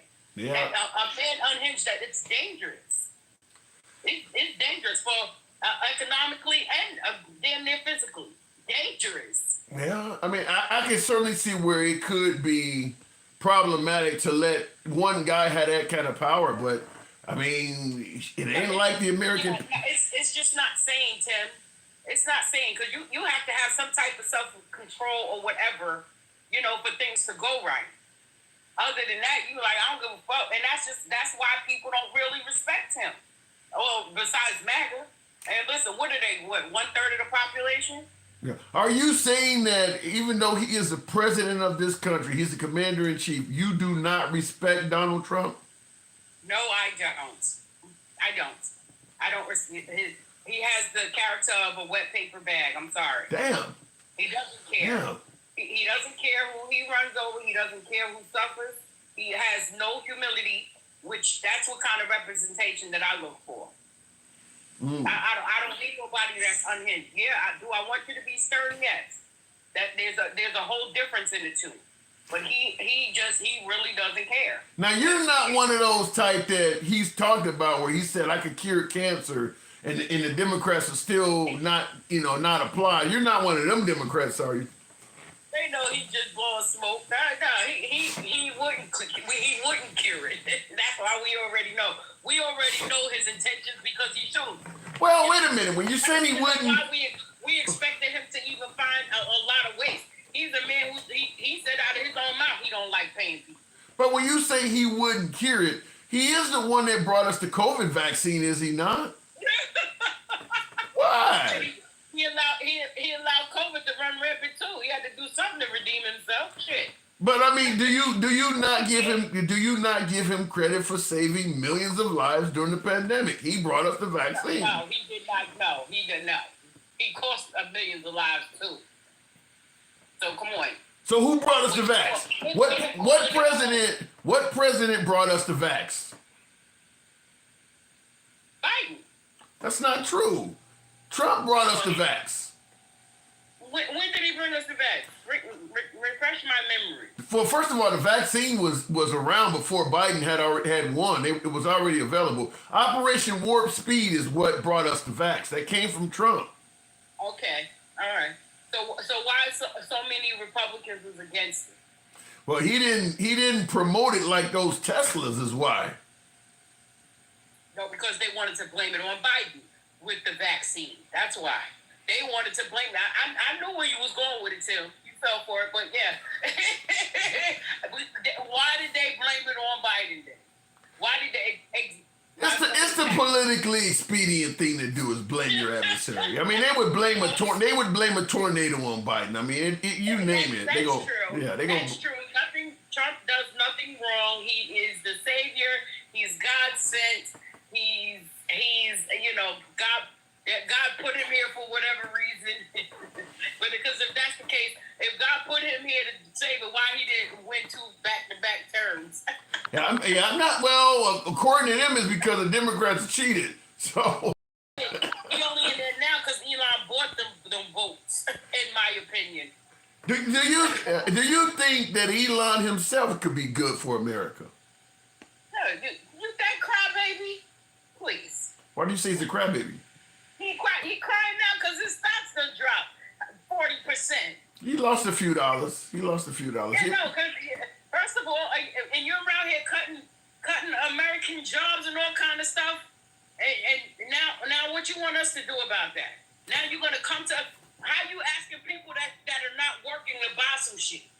Let me ask it to you this way. Let's say with all of the job cuts in the federal government that Trump has did, with all of the tariffs, if the economy starts going well, even with so many federal employees that have been fired, if the economy starts going well and things start looking good, would you then give him credit for showing us that we were able to function without all of these extra employees, and that was indeed waste, fraud, and abuse, would you give him credit then? No, stop asking me to give him credit. I'm sorry. So you just hate the guy.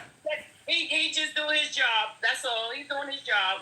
You know, I'll give him credit for that. All right, I'll give him credit for that. So it sounds like he's doing his job. It sounds like you're willing to chastise him when he does wrong, but if he does something right, you're not going to give him credit.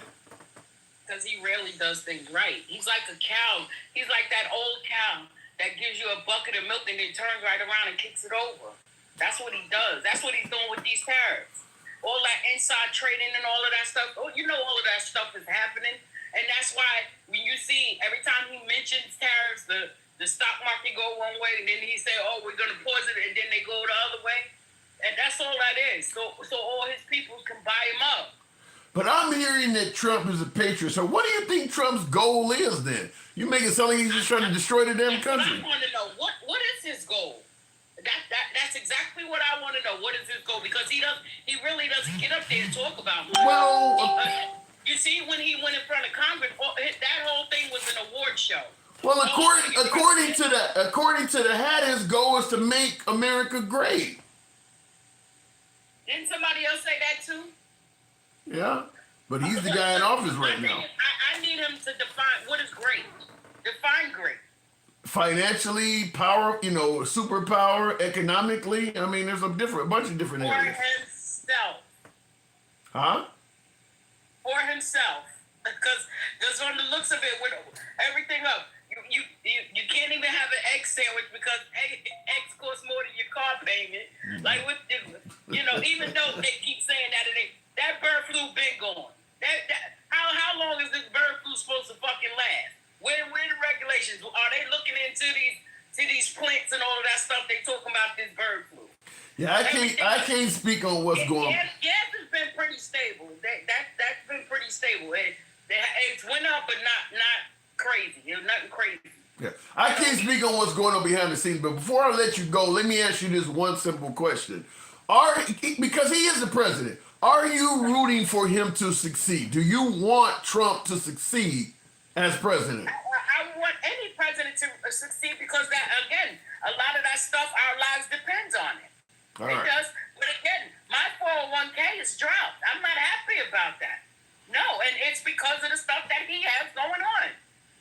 Yeah, I think it's safe to agree with that because of the tariffs and the market uncertainty. Yeah, that ain't Biden's fault.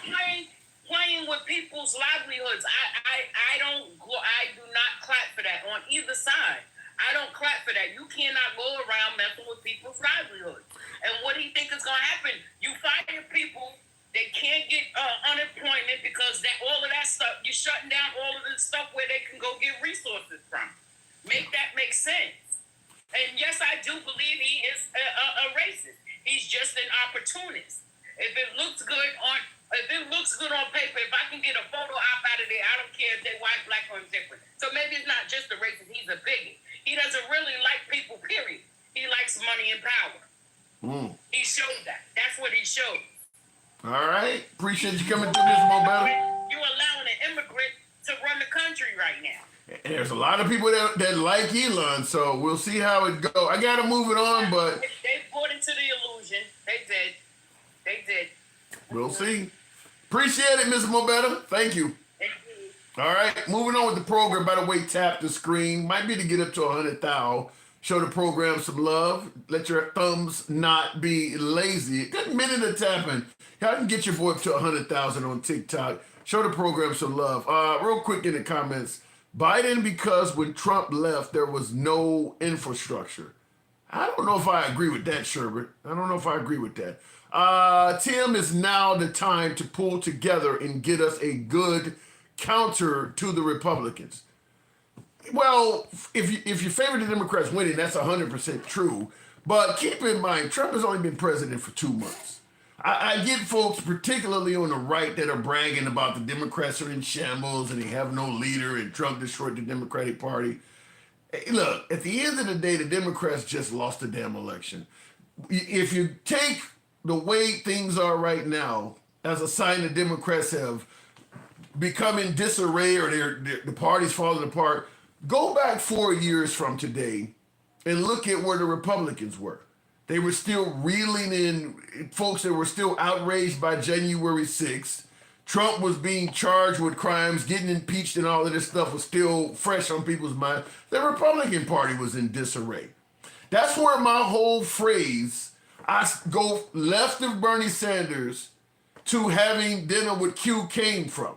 Because I started doing lives back in that era, and Q was everywhere. Trump had lost the election, and they were talking about Nancy Pelosi was going to be arrested by the military. She was going to be tried and convicted and possibly executed. And Trump was going to be reinstated in the middle of February. Then he was going to be reinstated in August as the 17th president. He was going to be the president of the corporation or something crazy like that. So when people tell you the Democratic Party is in disarray, just point out where the Republican Party was right after they lost 2 months into the Biden administration. It was just as chaotic. Democrats is not done for. It's just they lost an election, as Obama once said after the midterms. They took a shellacking. Obama talked about taking a real bad shellacking, and he ended up getting reelected for a second term. It's just politics. It ain't the end of the damn party. You lost. You get back up, you try again. So for folks who believe the Democratic Party is overwood and the Republicans, it ain't overwood. I keep pointing out, look at how your damn party was when you lost. Folks are still trying to say Biden stole the election and people were going to get arrested and all this bullshit that never happened. Q-drops is what they were calling them. Q-drops were coming out damn near every day, talking about how Trump was going to be put back into the White House and all. Wow, Dencal, whoa, appreciate that, Dencal. Thank you, appreciate that. So yeah, look, at the end of the day, they lost an election. The Democrats lost the election. Kamala Harris couldn't get it done. And we'll see when the Democrats get back on their feet who they put back to the top. Now, many would suggest it'll never be Kamala Harris. I don't even buy into that because Biden won in 2020. That was his third time running for president. So people have lost and came back before. Keep in mind when Trump just got elected last November, he had lost the time before. So people run, they lose, they try again. So yeah, it's not the end of the world. Don't let anybody tell you that. Looking in the comments, and I do appreciate that. Bamaland, shout out to you. Thank you very much. I'm going to make sure I didn't miss out on any super chat before I go back to the box. Lazy thumbs. I'm not going to get 100,000 likes on TikTok, huh? It's not enough folks tapping the screen. Wow. It hasn't happened yet, and Q is 100% buddy. Okay, yeah. Like I said, I've been around since the whole Q came about predominantly once Trump lost. And I remember having debates with folks that were giving me the Q drops they're receiving. And I asked them, how many of these things you guys are predicting, how many of these things have to not happen before you stop believing them? Like every time something's supposed to happen and it doesn't, you already have another Q drop of something else that's happening in the future. How many of these things have to not happen before you start saying that there is nobody that is within the government that is passing you on information that's allegedly leaking out that's to your benefit? How many of these things gotta happen before you stop believing this shit? But I got a lot of the Q drops saved because I was receiving so many of them because I was running the program. So yeah, the Democratic Party, in my opinion, is not even as bad off as the Republican Party was 7 or 8 weeks into the Biden administration, because they're not saying all of this crazy shit about how the military's in control and they're going to restore Kamala Harris into power in August and she's going to be the 17th president and all this crazy shit. The Democrats ain't saying nothing like that. They realize they lost. They don't like Trump, but they realize they got to come up with somebody else and try again. That's it. The Republicans were refusing to believe they lost and doing all kinds of crazy shit. Looking in the comments, Will G says OFPB is the Consumer Finance Protection Bureau. All right, I've heard of it. The actual Waste, Fraud, and Abuse Police, Credo Elizabeth Warren, that's the one that Trump continues to call Pocahontas, which was a direct slur and insult. Elon and the Broligards. not the oligarchs, the broligarchs want to do away with the whole thing. I don't think there's any portion of the federal government, thank you, Will. I don't think there's any portion of the federal government that Elon doesn't want to do away with. I don't think there's nothing out there. Maybe he doesn't want to do away with the Army, Navy, Air Force, and Marines. That's about it. Any other portion of the federal government, if you got a job in the federal government, you're not safe. I don't care what you do. Capitol Police, FBI, CIA, NSA. I mean, they made it so that the TSA agents at the airport, Transportation Safety Administration, they're taking away collective bargaining for them. I mean, it doesn't matter what you do. If you have a federal job and they are your employers, you're not safe. I mean, to me, based on what I'm hearing, I hear about the waste, fraud, and abuse stuff. Some of that, to me, is way over in the category of bullshit. But Elon has got to be the world's worst employer, in my opinion. All he is literally doing is firing people. Has he said anything good about anybody in the federal government? I mean, like today they got rid of half of the Department of Education. Trump had a press conference today, and he was asked about it. And he went into this whole spat about they're not coming into work and they're not doing. How insulting that is to some people who've been working for the Department of Education, working hard every damn day. And you got the president on TV saying that you don't come in to work and you don't do shit. You know how insulting that is? And they've been saying that about every aspect of the federal government, suggesting that the whole federal government is just full of people who do not work hard at all. I'm just going to tell you my opinion. There's nothing patriotic about that at all. These are all Americans. Many of them are veterans, don't put their lives on the line for this country and shit like that. And to portray them all as just being slackers. Many of them close to retirement. I mean, just treating them like shit. I just, treating them like shit. Some of these folks are some of the most important workers among us. Just saying all kinds of shitty stuff about them. Worst employer I can think of, and I'm just in my opinion. Looking in the comments though, well, these employees shouldn't have been hired in the first place. Shouldn't be the nation's big. Well, K Marty in the comments, you're doing exactly what I'm talking about. You said, well, these employees shouldn't have been hired in the first place. You're making it sound like everybody they fired is either lazy, a slacker, as you're putting it, shouldn't be hired in the first place. If these employees shouldn't have been hired in the first place, then why the fuck are they rehiring some people back? They clearly are firing people that don't need to be fired, the wrong people. I mean, he's holding up a chainsaw for a damn reason because they're not even paying attention to what they do. They're not doing it with crap. They're doing it just blunt. They don't give a fuck. Just chopping whole departments in half.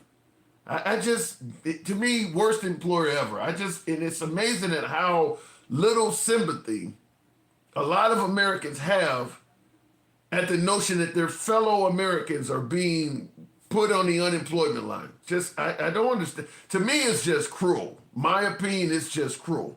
Looking in the comments, though, using an axe when they need a scalpel. Yeah, exactly. He's not going into these departments and determining who is a slacker, who is staying at home and not coming to work, and who's coming in and working hard and putting in overtime every day. They're just cutting departments. They're just treating everybody like they're a piece of shit. I don't see any justification in that. To me, I think it's wrong. But moving on with the program, the one and only Dencow. Good evening, Dencow. Before we bring up Dencow, I do want to make sure I didn't, I did look at it. Dencow, good evening. Good evening. Hey, I've been accused of fluffing all damn night, man, and I just don't get it. People are not easy on me. Am I getting something wrong here? I mean, I wouldn't say you were like a fluffer, Thank but you. Something like fluffish. You know what I'm saying? What the fuck is that? You took a, what is this like when you're in kindergarten, drop the ER and add ISH? What was the comedian that said, I think that was Chris Rock who said, he said something about somebody being on crack. He said there was, he was talking about Whitney Houston, talking about she was a little crackish. She was just a little, I wouldn't call her a crackhead, but I would say she was a little crackish. Oh my God. So I wouldn't call you a fluffer, but but just a little fluffish. You know what I'm saying? I'm Like not feet right on the fluffing. edge. Oh my God! And I see the comments. Uncle Sneaky Link called me a what is it? Flufferomus. Oh my God! What am I creating new fucking words here? Oh my God! Jesus, it ain't. I tell you, it's hard out there for a lib, ain't it? Even I got my MAGA calling me libtard day in and day out, and now I got my liberals calling me a fluffer, Uncle Tom, and all of that. I just can't win, no matter where I'm at. I can't win. You know the old saying, that's what let you know you're doing the right thing. Thank you. Now we getting somewhere. I'm just trying to be in the middle. I'm just trying to call balls and strikes as I see them. And that makes me a libtard and Uncle Tom. I don't know. So what do you think? I'm just saying, like, if you're just throwing balls and strikes, I want to hear you say just as many things we give Biden credit for as you say about Trump all the time. Don't we give him credit? Don't we give him credit for turning the damn White House lawn into a damn used car lot? Saying that this man has been punished and he is losing. Not that the company, not for the company, just for the man. Just for the man. And he's gonna he said the protest of those Tesla dealerships is illegal. And he's gonna find them people. Did he? Yeah, he did say that. Yeah, you know, so that is one of my big concerns with Trump. Certainly, also we see what happened to the got the green card holder that was speaking in favor of Hamas. I don't deny that he was doing that, but it does seem like if you protest the wrong shit, Trump will punish you. It does seem like that Trump may be a threat to the First Amendment. I don't think that is something you can deny. He looks like a big threat to the First Amendment. I mean, he literally went and picked the guy up. Yeah. They don't know where he's at. They don't even know where dude is at. There are no charges. He just don't like what the man did. Yeah. And what did he say before about the weapons? Remember he said we should just go ahead and take them first and then figure out. Yeah, he said that about the Second Amendment. Right? Yeah, take away. That was at the Mandalay Bay shooting. Take away weapons first and then due process. You ever heard of people make the joke about the CIA could make you disappear and throw away the key? That's kind of what they've done with this dude. He is in no man's land. He has no charges. You're right. There are no criminal charges on him. He has not been deported. You cannot visit him. He is literally somewhere, and nobody know. They literally took him and detained him somewhere, charged him with nothing, and they're holding him indefinitely. That goes against everything the Constitution has offered. Overseeing his capture, let him stay in custody, no charges. Yeah. Just said, y'all can just hold him. Yeah, that goes against everything the Constitution, there's speedy trial, all that. I mean, it goes against everything in the Constitution. You can't just hold somebody indefinitely with no charges or anything like that. That's exactly what they're doing to him. And he said he's just the first of many. So they got a hit list of people who protest that they don't like, that they are now calling illegal. Yeah. With no charges. They just don't like the protests, so therefore they will hold you captive and figure out a way to fit a law around you, or even make one up. Well, I will say this: if the and I see somebody in the comments says holding him like a January 6er. No, big difference. They're not holding him like the January 6ers were charged with a fucking crime. No, big difference. They're not charging him with anything because he didn't commit any crimes. So no, it ain't the same. But yeah, if the justice system, whether the lower courts, the appeals court, or even the Supreme Court, if they allow Trump to do this, we are in new territory. We are definitely in new territory. If they can start detaining people with no criminal charges indefinitely, we're in a new territory. And that's why I think people are saying you might be fluffing, because we already know we're in new territory. We already heard him say the things he would do. Now that he's doing it, we saying, now the court's got to stop it. We already in the new territory because the president of the United States is literally going around all the way down to street level and having people fired, arrested. Yeah. I'm talking about just because they got an assignment on their desk to investigate somebody, somebody, not even him, the people who was looking into to what's the mayor of New York. You talking about, yeah, and that's corrupt too with the mayor of New York, that whole quid pro quo thing. And that mayor may lose to Cuomo. The whole quid pro quo agreement he got is contingent on him winning the election. So if he lose the election, fuck you, they may throw him back to the wolves. Right. And then the other prosecutor, she got fired because the people from the Trump camp came to her and said Mel Gibson should get that was terrible. Get his gun rights back. Yeah, get his gun rights back. There's no legal grounds to allow him to do that because there's many people who petition the court to get there, but nobody gets them back unless you have a real rationale for doing it. They fired her because she followed the law. Yeah, that, like I said, that right there. Go ahead. We're gonna be in new territory. We're already in the territory. We see it happening in front of us. And MAGA has the nerve to compare these people who have not broken the law with the January 6er that we got their face on camera beating the hell out of a damn cop. Well, they don't believe the January 6ers committed a crime either.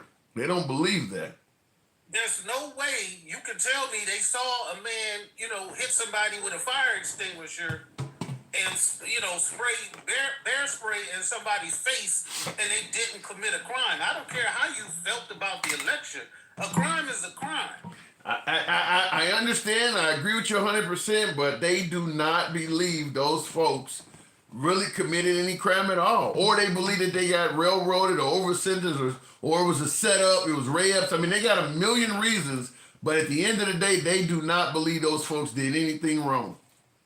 Right. Well, according to the way our system is supposed to work, they all had lawyers, they had their days in court, they had everything that they needed to prove that in court. We don't just get to say all of them people down there did nothing wrong. When we got witness statements, we got tap telephones, we got emails, we got people talking about what they was going to do, the plans. They caught people down there with weapons. Like, we got all of this information. Well, yeah, I get all of that, and I'm not disagreeing with you, but the point they're making is, look, it was all proven in a liberal court. The judges were in. I mean, they're not going to buy that. It doesn't matter. They got their minds made up. These people did not commit a crime. Even for folks who took plea deals and pled guilty, well, they only pled guilty because the system was going to railroad and they're going to get a bunch of time. I mean, they believe these folks were not guilty and they're not going to accept anything other than that. I mean, because the fake electors, a lot of them folks down in Georgia pled guilty. Well, they only pled guilty because the system was going to railroad them. They will not accept anything else other than And the election official, the female, remember she let those people in there that got into the voting machines. Yeah. I think that was in a small town was it in Michigan or Georgia?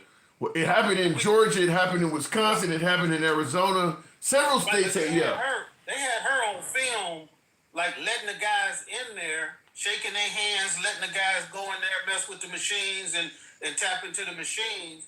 Now they talking about they want to look into her case. When we got her on film, you are not supposed to allow anybody. When you're an election official, you're not supposed to let anybody have access to those machines. It's cut and dry.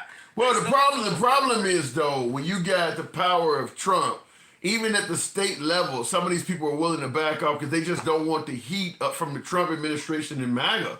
So even at the state level where Trump doesn't supposed to have any power, he kind of does. Certainly, if you're in a Republican state like Georgia, and even though Trump doesn't have power, but he's convincing the constituents in your state that you're corrupt, I mean, you can keep pursuing this case, not only lose your career, but fuck around and lose your life, or you can do what he wants and let it go. Right. So do you want to change your statement that if the courts don't do nothing, we're going to be in a different space? Or can we agree right now that we're in that space? Because it's happening. We don't have to let the courts decide nothing. We know because we are actually seeing people's civil rights be taken and others be restored when we seen them commit crime.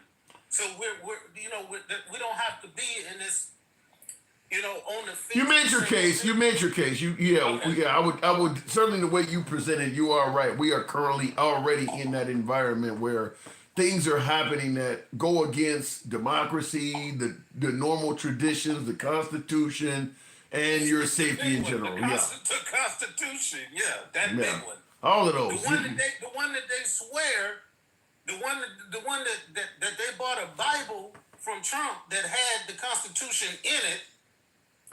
Except for, what was it, everything from the 17th Amendment on up, everything else, they eliminated those parts. Yeah. That's, as much as Trump denied Agenda 47 and Project 2025, it sure is a lot of that shit coming to life. Man, it's crazy. I don't know, was it Flynn or one of them who made the reference that I guess we can tell him now that it wasn't a joke? It's like if you don't believe Project 2025 is coming to life, it's probably because you haven't read Project 2025. That's the only way I can see somebody not thinking that might be valid at this point. Which is why he came out on TV and said, I haven't read it, I don't plan to read it. That was a signal to his people. Don't listen to him. And now that it's happening, the people can now say, I don't even know what's in it. Yeah. As I said, it's so much of it that is materializing and coming to life. And then, of course, now the Department of Education has to know. Because I had people on the program that would read it. There were people on lives all over social media reading it. And I can remember thinking some of the things they were saying, like, damn, is it that bad? I hadn't read it yet. Like, man, is that going to happen? And now I'm looking back like, damn, that happened already. They're on their way to doing that. They're going after these people. They're tearing this department. I mean, because they're literally every facet of the federal government, they're going after. Like almost the whole damn government. Right. And then after saying all of that, to hire the people who wrote it, the young lady that is his press, the lady that does his press, his press thing at the White House. Yeah, the little young girl, yeah. Yeah, she was the one who was doing the training videos telling people how to implement Project 2025. Well, at this point, she was the one who was training people. Wow. Well, at this point, you can't. I mean, some of his promises made, promises kept. You're gonna hate this phrase, but you got to give Trump credit because he did say he's going. A lot of things he's done. He's went way beyond what he promised on the campaign trail. But a lot of things people are complaining about are things he promised as well. But the whole firing of the federal government, he talked about cutting waste, fraud, and abuse. He talked about cutting out the whole federal government. So he's went way, because I know a lot of people getting fired are MAGA, are Trump supporters. A lot of Trump supporters have lost their jobs. So clearly they didn't hear him talking about, if you vote for me, I'm going to fire your ass. So yeah. The farmers that are now, all of that money from USAID that's been cut off, their crops are laying there in the fields not being picked because the money ain't there or because the labor is not there. Like a lot of those people in the Rust Belt and all of them farmers was the ones that came out of the sticks. They came down from the hills and voted for them. Yeah. I'm hearing that the state... It's hard for me to turn around and feel sorry for them. The only reason I do is because they're mixed in with the people that don't deserve this shit. Well, the thing about it is, even if the people that voted for Trump starts to pay a heavy price by losing their jobs and things like that, they're going to need resources from the system. They're going to be unemployed. I mean, it's going to hurt everybody if that happens. I mean, if you got thousands of people that are hurting, we're all utilizing this, the same resources in this country. The same entitlements. I mean, it's gonna hurt us all. I mean, because people going to take care. Isn't this what we say about the immigrants? If you let them all in and they need welfare and stuff like that, it's going to make our tax money go up. Well, if a bunch of Americans need it, it's going to have the same effect. It's going to have a worse effect because we need more. We can't survive off of what some of the immigrants. I mean, they get in the house and there might be 8 of them, and they all pool their money together. American society isn't like that right now. We not gonna get together in a house full of people and pool our resources and do what we need to do to create a bit. We're not set up to. I don't think we'll end up living into a house. What I think will likely happen if things keep going the way they're going is the tiny home craze is going to be what it is. People will still only live one or two to a home, but the size of that home is going to get smaller and smaller and smaller. That's what I think we're going to be doing. Is the tiny home craze is coming up. Is that people? Yeah, I mean, because the idea of people are saying right now, this might be the first time where people do not feel confident that their kids will do better than they did coming up, or the kids may actually be poorer than the parents were when they were in the working environment. Because of salaries and all that shit. I feel the same way, and I chose a life of military and civil service. My kids went to college, they like nurses, and I still don't think that they're gonna have, they're gonna be able to equal to the life I had, and It's like, well, yeah, because you got out of the military, like you mentioned the other day. You've been out of the military as a retiree longer than you served and stuff like that. They getting rid of that. I wouldn't be surprised if they start, because if he's cutting waste, fraud, and abuse, like the private sector got rid of pensions in favor of 401k. Shit, they may start doing that to the military, or make it so you got to do 30 years or something like that before you reach retirement. It would not surprise me if they start making that harder. Oh, definitely. But the way they doing it now, the way they're accomplishing their recruiting goals, and don't be fooled when you hear somebody say, "Oh, we reaching our goals and stuff." They're using what do they call it? It's like bonuses. Like you get a bonus when you join. Mm-hmm. They're using bonuses to get people to join the military. So they might give you a $20,000 or $30,000. It's called a sign-on bonus. Okay.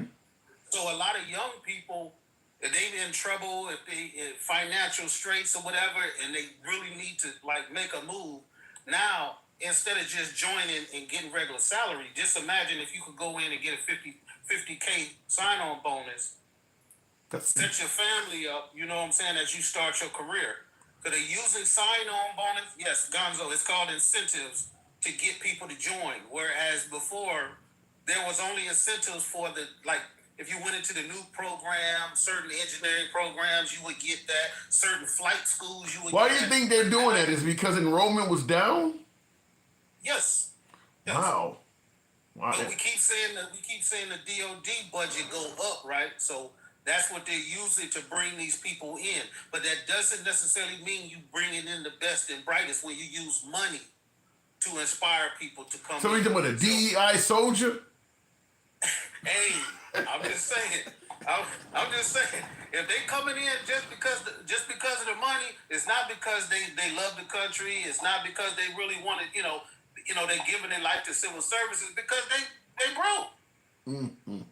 Private DEI, give me 10. I gotta move it on. All right, man.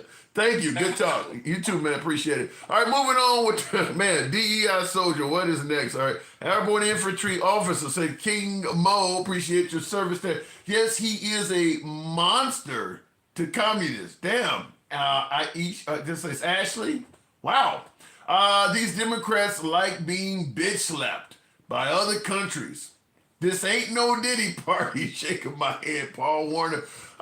When you say the Democrats like being bitch slapped, I'd like to know what the explanation of that is. I think folks believe that, Trump is demanding the tariffs and things like that. I guess you want to see Trump as a tough guy and the Democrats are letting. Remember when Obama got elected and they said he was being soft? He was on an apology tour and things like that. Because he was going around and literally telling countries, look, we haven't been perfect. Like what's going on with the Israelis in Gaza. Obama would have been certainly more sympathetic to the Palestinians, and maybe he would have been like that. We've given Israelis too many weapons, and I think he mentioned that. They've been settling in your country and doing things like. I think I brought up one of Obama's speeches where he was in Israel, and he was telling them to their face what they've done is wrong. I've played it on the program before. So Trump, as you say, he doesn't, under Trump, we're not getting bitch slapped. My opinion is that Trump is more like putting us in a position of being a bully. I have the issue with it from this standpoint. I understand Trump is talking about he want to get the tariffs to be balanced. He don't want us to be the victim of an unfair trade agreement. You know, Canada charges us more than we charge them, or as he talked about, there are no Chevys on the streets of Munich when he said he was talking to Angela Merkel in Germany, how we don't have Chevys in Germany, but you got BMWs. And I get the argument, but here's where I'm kind of on the other side of it. We're the wealthiest country on the planet, damn near. I mean, very few countries live wealthier than the average American. Even if you're poor in America, you still likely live better than somebody else that's at least middle class in most other countries. Like what my last caller was talking about, we don't want to live 8 to a house and things like that. You got poor Americans that still have their own dwelling, whether it's an apartment, whether it's a small house, whether it's a trailer park, whatever. They have their own shit. They're not living a bunch of people. So we still are wealthier than just about every other group on the planet, but yet we're the ones claiming that all these countries are ripping us off, and we want things to be fair. So the wealthiest country on earth is trying to impose tariffs so that we will get wealthier. To me, it's greed gone wild. It's just, I once heard somebody say, there is enough resources on this planet for all of mankind, but there is not enough to satisfy mankind's greed. In other words, there's enough to take care of everybody if everybody only take what they need. But if some groups are exceptionally greedy, then it's not going to be enough for everybody. And to me, what Trump is doing is, it just comes across as greedy. We're the world's wealthiest country, and we're saying we're being mistreated. We want to, fix all this stuff so that we make more money. Same thing with the Panama Canal and some of these. What do you think's going to happen to Panama if we take the canal? They're already considerably poorer than us now. What do you think's going to happen if we take over that? So to me, I understand what he's saying, but I don't like the picture it paints. It just makes us look insanely greedy, and we're using the fact that we are a superpower, whereas they can't do anything to stop us. That's how I see it. Looking in the comments, though, he can control tariffs without Congress, and he is trying to offset his tax cuts with tariffs. It has nothing to do with bringing in more money, really. Well, yeah, it does, and he's saying it. He's saying it does. What do you think, he's going to put us in a position where we pay no taxes at all? I don't see the light in what you're saying there. But looking in the comments, I'll continue on. BlackRock USA company already bought it. Don't know what that means. Total abuse, I do know what that means. I agree with that. Let me try to go back to the box. We'll try it on this side on Instagram. Tap the screen. Thank you folks that have gotten the likes up to over 100 and some odd thousand. We don't block, ban, or censor. So for you folks that are wondering, we are indeed MAGA friendly. I had to put up there no fluffing, because everybody is accusing me of fluffing for MAGA. I play both sides, folks. I believe in calling balls and strikes as I see them. If one side does something I think is good for the country or favorable, I call it out.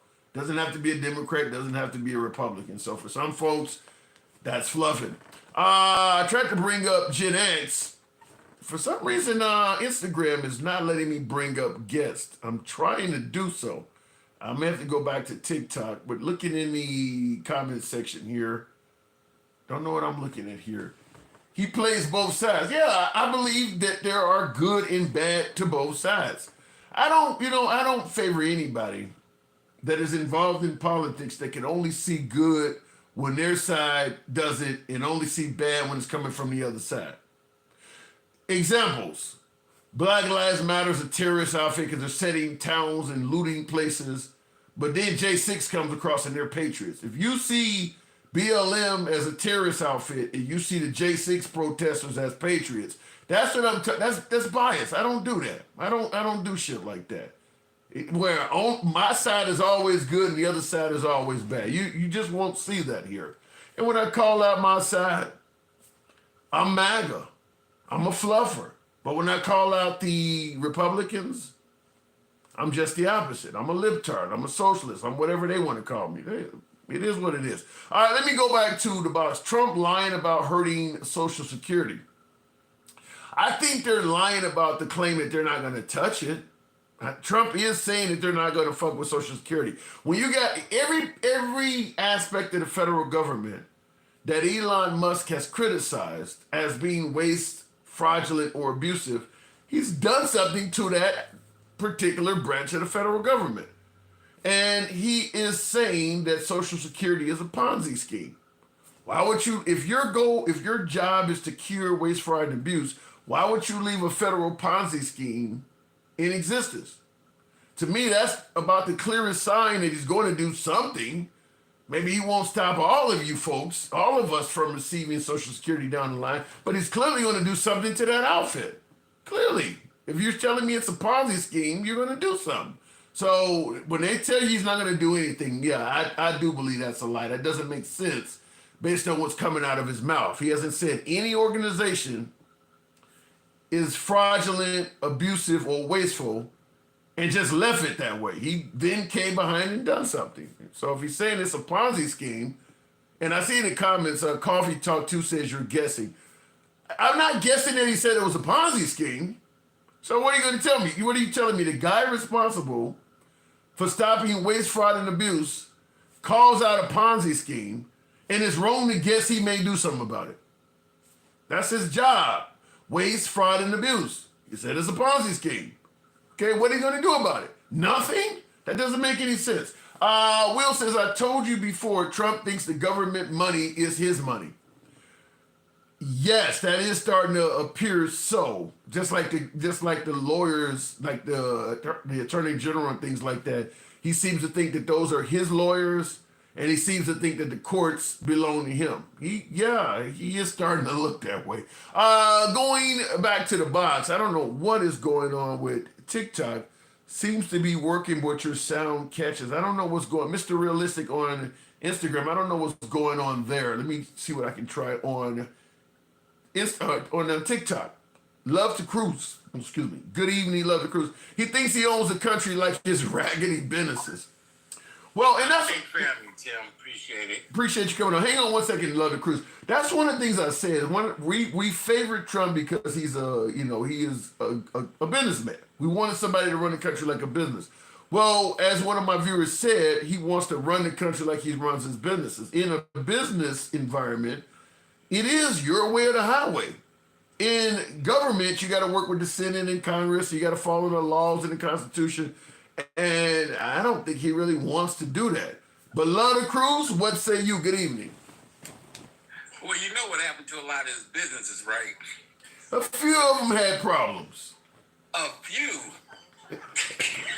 One or two of them went belly up. I heard there was a rumor of that. Yeah, man, look, when you can bankrupt a casino and a university, you don't know what you're doing. Those are cash cows. Yeah. And you bankrupt them, man. Apparently there's something, he don't know what he's doing. But anyway, Pinky in the brain there, which is Elon Musk and Trump. Oh my God. At the end, we're going to a two-class system here in the United States. Yeah. Either you're going to be rich or you're going to be poor. There is going to be he's destroying the middle class. And well, in defense of Trump, the middle class was already on the way out before he came along. He might be expediting it, but that was already in trouble anyway. I tend to disagree with you there. Really? There was a big gap between being a middle class and being poor. But now they're all going to be grouped together. All the cuts he's making to all these programs, that's going to make the poor and the middle class less. I believe that. I do believe that getting rid of entitlements, messing with Social Security and some of these other things, it is going to increase the wealth divide where you're going to have mainly two classes. I believe that. I don't have a pushback for that. I mean, there is no help for it. I mean, the tariffs, who is that going to help? Tell me that. Well, Will in the comments has said that Trump plans to pocket the tariffs himself. I don't. Do you see Trump benefiting financially himself from these tariffs? Absolutely. Anything that he's doing is for him and his group. He's doing things for him and his group. President Elon is more on the international schedule trying to do everything for his companies. And Vice President Trump is just killing us. There is no favor for the poor people or the middle class. Everything is geared for the millionaires, billionaires. Let me ask you I'm not going to say the millionaires. I'm going to say the billionaires. Let me ask you a question that might be more of a tougher question. If what you're saying is true, where he's going at the poor people and all of this stuff, there's a lot of poor MAGA, a lot of poor Trump supporters. I mean, they're not rich either. They're hardworking people like everybody else. How long before MAGA starts complaining about Trump? If what you're saying is true, where he's hurting poor people, that would be MAGA as well. How long before they start complaining? They're never going to complain. Never? You just had, what was the first guest you had, Jeremy? Yeah. Where he was willing to sacrifice his own self for the people. That is true. Man. He did say that. Come on, and it's a cult. They all think like that. All the MAGA will let him do whatever, because he sells them a bill of goods and they follow it, they believe it. That in the long run, things are going to turn around. And they're going to be saying this 3 years from now, 4 years from now. Things will turn around because Trump told us they will. So in other words, they just have blind, infinite faith in Trump. Well, I'm going to say the hardcore MAGA does. Now, you have some people that I don't consider MAGA. I just figured they just voted Republican last election. They're going to see the light. But the hardcore, I think they said it's like 17 to 20% that are really Trump lovers. Mm-hmm. They're never going to see it. He can do no wrong. He already said it. What, I could shoot somebody on the middle of Fifth Avenue. Yeah, and that's his 20%.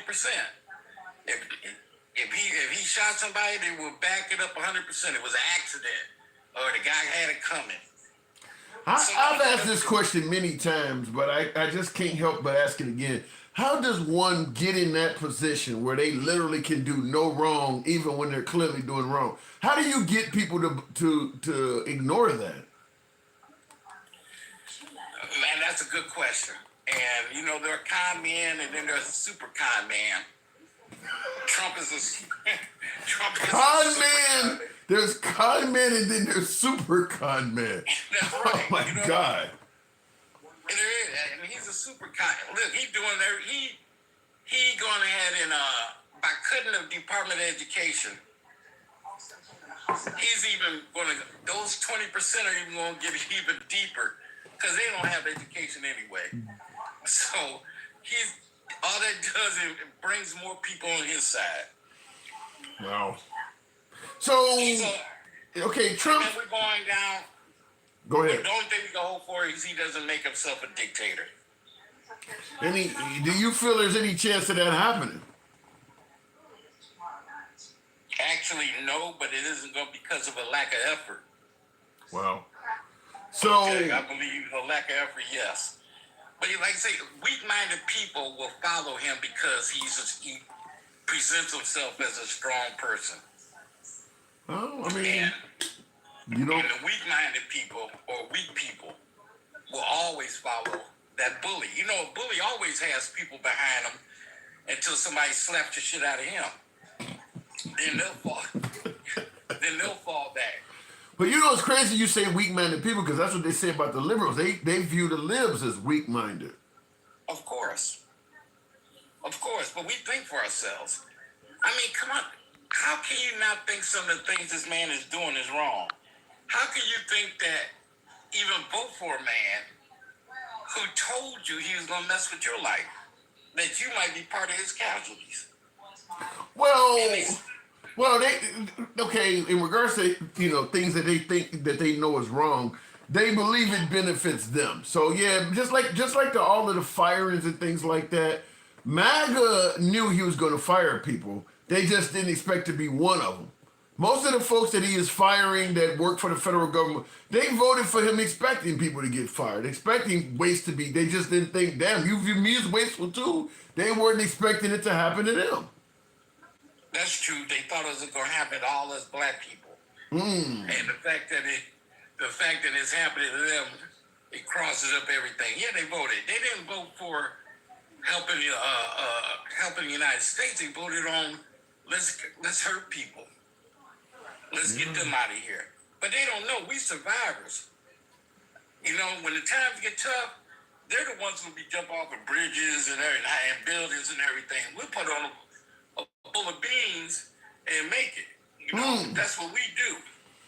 I like that. So do you think it's going to be a case this time in the next election where people actually show up to vote? Because that's one of the reasons why Trump won, is so many people that may have not voted for him decided not to participate. In addition to folks believing that Kamala Harris was not an authentic candidate, but a lot, if everybody that didn't vote had voted, chances are the left would have won, because most of them folks probably leaned left, but a lot of people did not vote in this last election. Well, first, I think by the Democrats being so quiet, I hope they're coming up with a plan. And I think after the primaries come in, and if they take over the House and the Senate, then they're going to start making noise and start gearing toward the next election. Right now it's a little too early. And if you play your hand too early, then he has time to retaliate to what you're saying. So let's wait till the primary, get through the House and the Senate, and then we'll start rocking. Well, it would help if they had an established leader, though. I mean, you want AOC to run? I mean, they need a leader. Right now, I couldn't tell you who I would want. I think if Kamala would get her message out a little earlier, maybe she might have a stronger chance. And the fact that what he's doing is opposite of what she was saying, it might even be better for her then. What about Tim Walz, her VP, the governor of Minnesota? What about it? Because there are room. I mean, he has stated himself he would not be opposed to running. The guy they call Tampon Tim. What about him? That would be a good choice, because he would get all the votes that people aren't sure about putting another black person or a woman in. I was just going to say that it probably needs to be a white dude. I'm just going to be, I mean, you DEI hire. It probably needs to be, when you talk about DEI hire, it probably needs to be a white dude. You're probably right. And you might have a black vice president.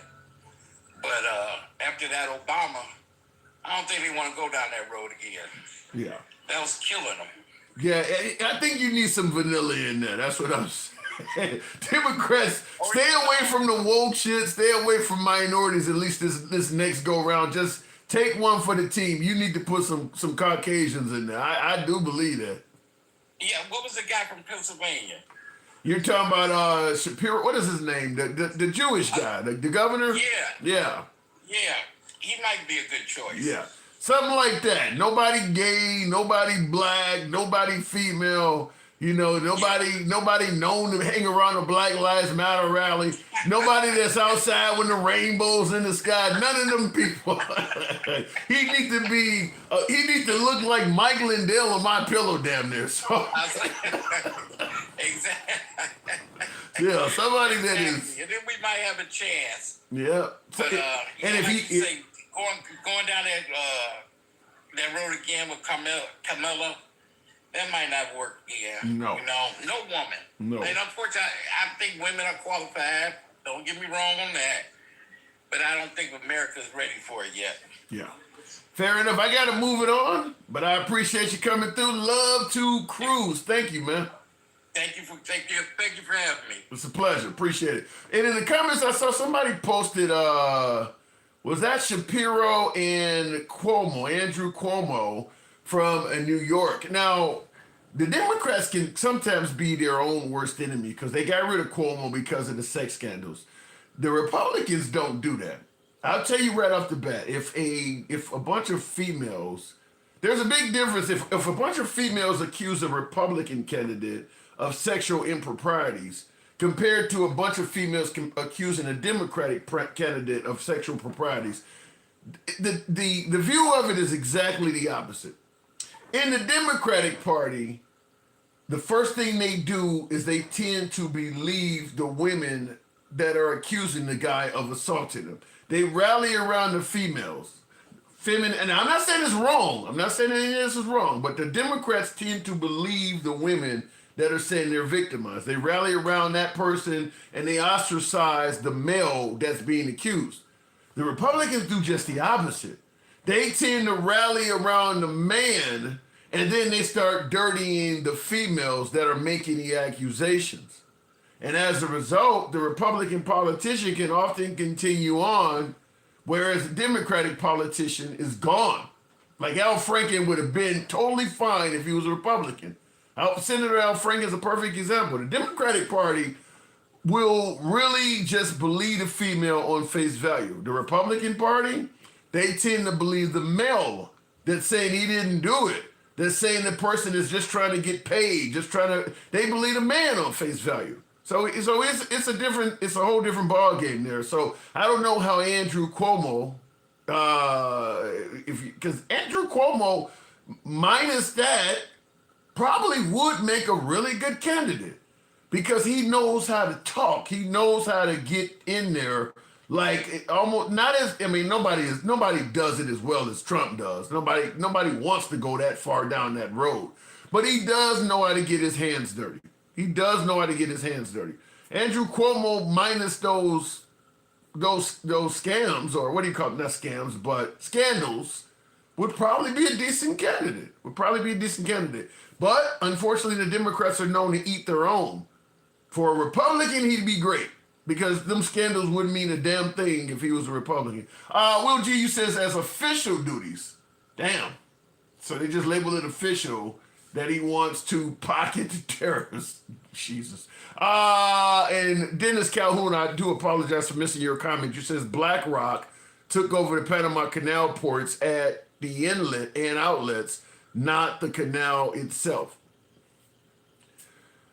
I'd like to know how that affected the Panamanians, because they don't have a lot of money in Panama. So you start taking portions of their proceeds from the Panama Canal away. That's probably one of their biggest revenue earners down there. There's no reason why people be coming across the southern border trying to get to the United States, and sometimes it's because of what we've done to some of those countries.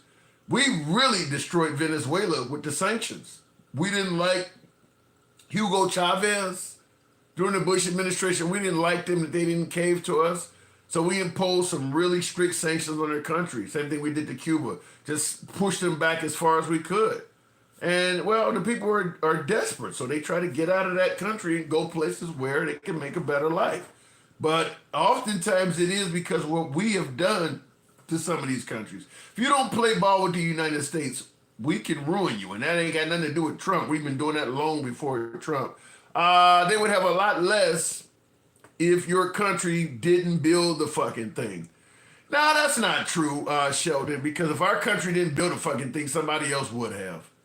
And the notion that we built the canal 100 fucking years ago and we're still making that's insane. I don't know how we got that deal to begin with. How do you build something where they got to still be paying 100 years later? I mean, that's insane. At some point, this deal is done. I mean, we literally built a canal through their country. So that means they lost some of their territory because some of their territory is now flooded so ships can get through. They lost territory and we get to own that shit? We get digs on it 100+ years later? How does that work? I don't know how that deal went down, but that was a shitty deal. Eventually, we got to be able to pay this off. You can't come back to us. It's 1920 right now. You telling me past the year 2000, if that year even exists, when they gonna have flying cars in the year 2000, you telling me you gonna come to me back in that year, in the 2000s, claiming on this shit? 5 generations later?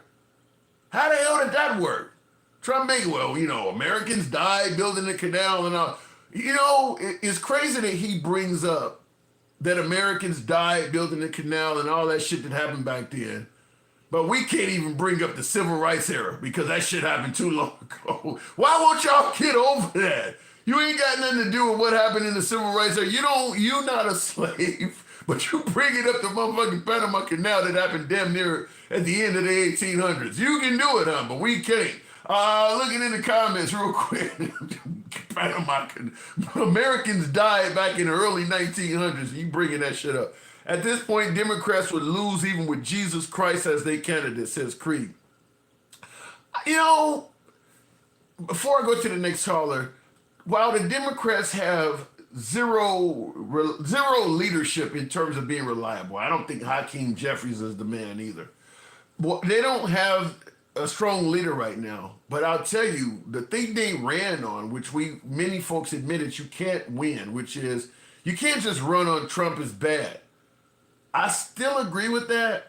But I do believe that is becoming a bigger and better tool to run on, like the tariffs and things like that. If right now the best thing the Democrats got going for them is that there is a possibility that Trump could really fuck up a lot and piss off a lot of people.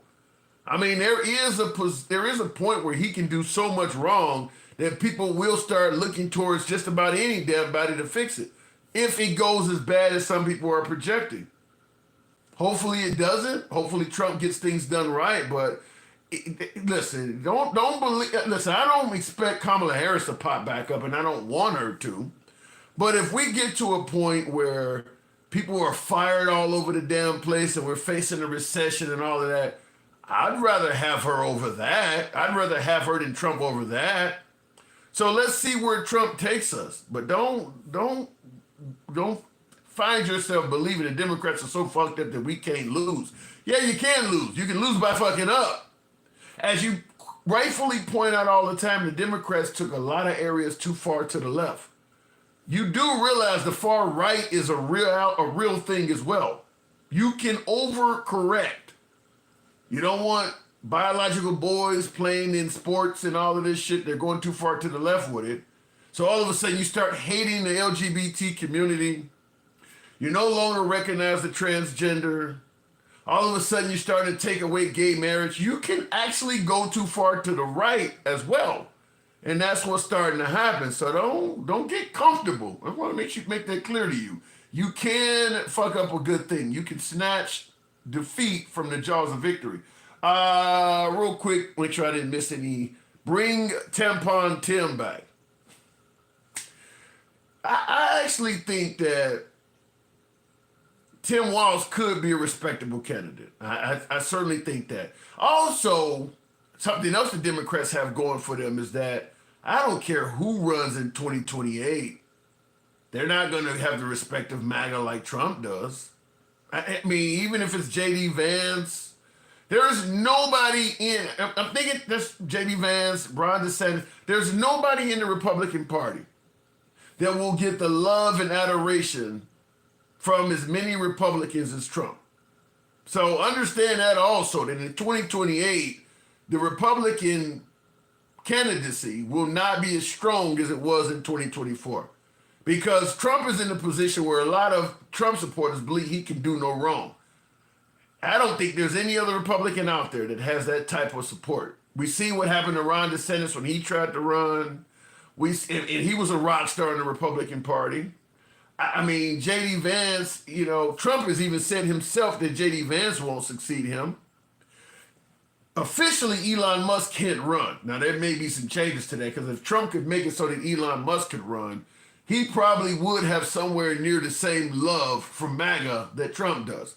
Other than Elon Musk, nobody does. Nobody does. So that's also something you got to take into consideration, is why you're bragging about how weak the Democratic Party is. Once Trump is out of the picture, the Republican Party is weaker. It is definitely weaker. Maybe not as weak as the Democratic Party is right now, but Don Jr. None of them talk like Trump, know how to move a crowd like Trump, know how to hold rallies and energize. None of them have that. None of them have what Trump has. So the Republican Party will be weaker too. In fact, probably the biggest thing that whoever runs for the Republican Party in 2028, biggest thing they will have going for them is a Trump endorsement, hoping that he still has the energy to do rallies and stuff. So don't pretend like you got it in the bag, because that dude will be in his early 80s at that point. So keep that in mind. Looking in the comments, I'm voting for Trump for a third term, says Kevin Durant. Well, you obviously an NBA player because he ain't gonna do that. Kevin Durant has said he's voting for Trump for a third term. Well, we'll see what happens, but you are admitting that he's here to destroy democracy in your very statement. Big Al says Americans have such a short-term memory. That is true. Remember, he went right along with the banker scam in 2020. Shaking my motherfucking head. I'm gonna leave that at that. The illegals were hurting the poor. I can't speak on that because the notion is that all illegal immigrants are here getting welfare and free health care and things like that. And that's just not true. A lot of them are working. A lot of them have fake names, and they're actually putting more into the economy than they're taking out. If you're an illegal immigrant and you're using a fake ID, that means you're not going to be filing for income tax and things like that. So you're actually paying taxes into the system, and you're not getting it back at the end of the year. You're actually putting into the system. So I don't buy into the notion that all illegal immigrants are getting welfare free. Some of them are actually helping us out. So I don't agree with that. MAGA will either complain when they're personally hit or never. Well, we'll see about that. We'll have to see if once this stuff starts hurting them, and if Trump is saying you got to be prepared for a little bit of short-term misery, he is kind of admitting that there will come a time when some MAGA are being hurt. Now, this is what I played earlier. This is Reagan, before I go back to the box, and he has an interesting to say about tariffs. For those of us who lived through the Great Depression, the suffering it caused is deep and searing. And today, many economic analysts and historians argue that high tariff legislation passed back in that period, called the Smoot-Hawley Tariff, greatly deepened the Depression and prevented economic recovery. You see, at first, someone says, let's impose tariffs on foreign imports. It looks like they're doing the patriotic thing by protecting American products and jobs. And sometimes for a short while it works, but only for a short time. What eventually occurs is, first, homegrown industries start relying on government protection in the form of high tariffs. They stop competing and stop making the innovative management and technological changes they need to succeed in world markets. And then, while all this is going on, something even worse occurs. High tariffs inevitably lead to retaliation by foreign countries and the triggering of fierce trade wars. The result is more and more tariffs, higher and higher trade barriers, and less competition. So soon, because of the prices made artificially high by tariffs that subsidize inefficiency and poor management, people stop buying. Then the worst happens. Markets shrink and collapse, businesses and industries shut down, and millions of people lose their jobs. The memory of all this occurring back in the 30s made me determined when I came to Washington to spare the American people the protectionist legislation that destroys prosperity.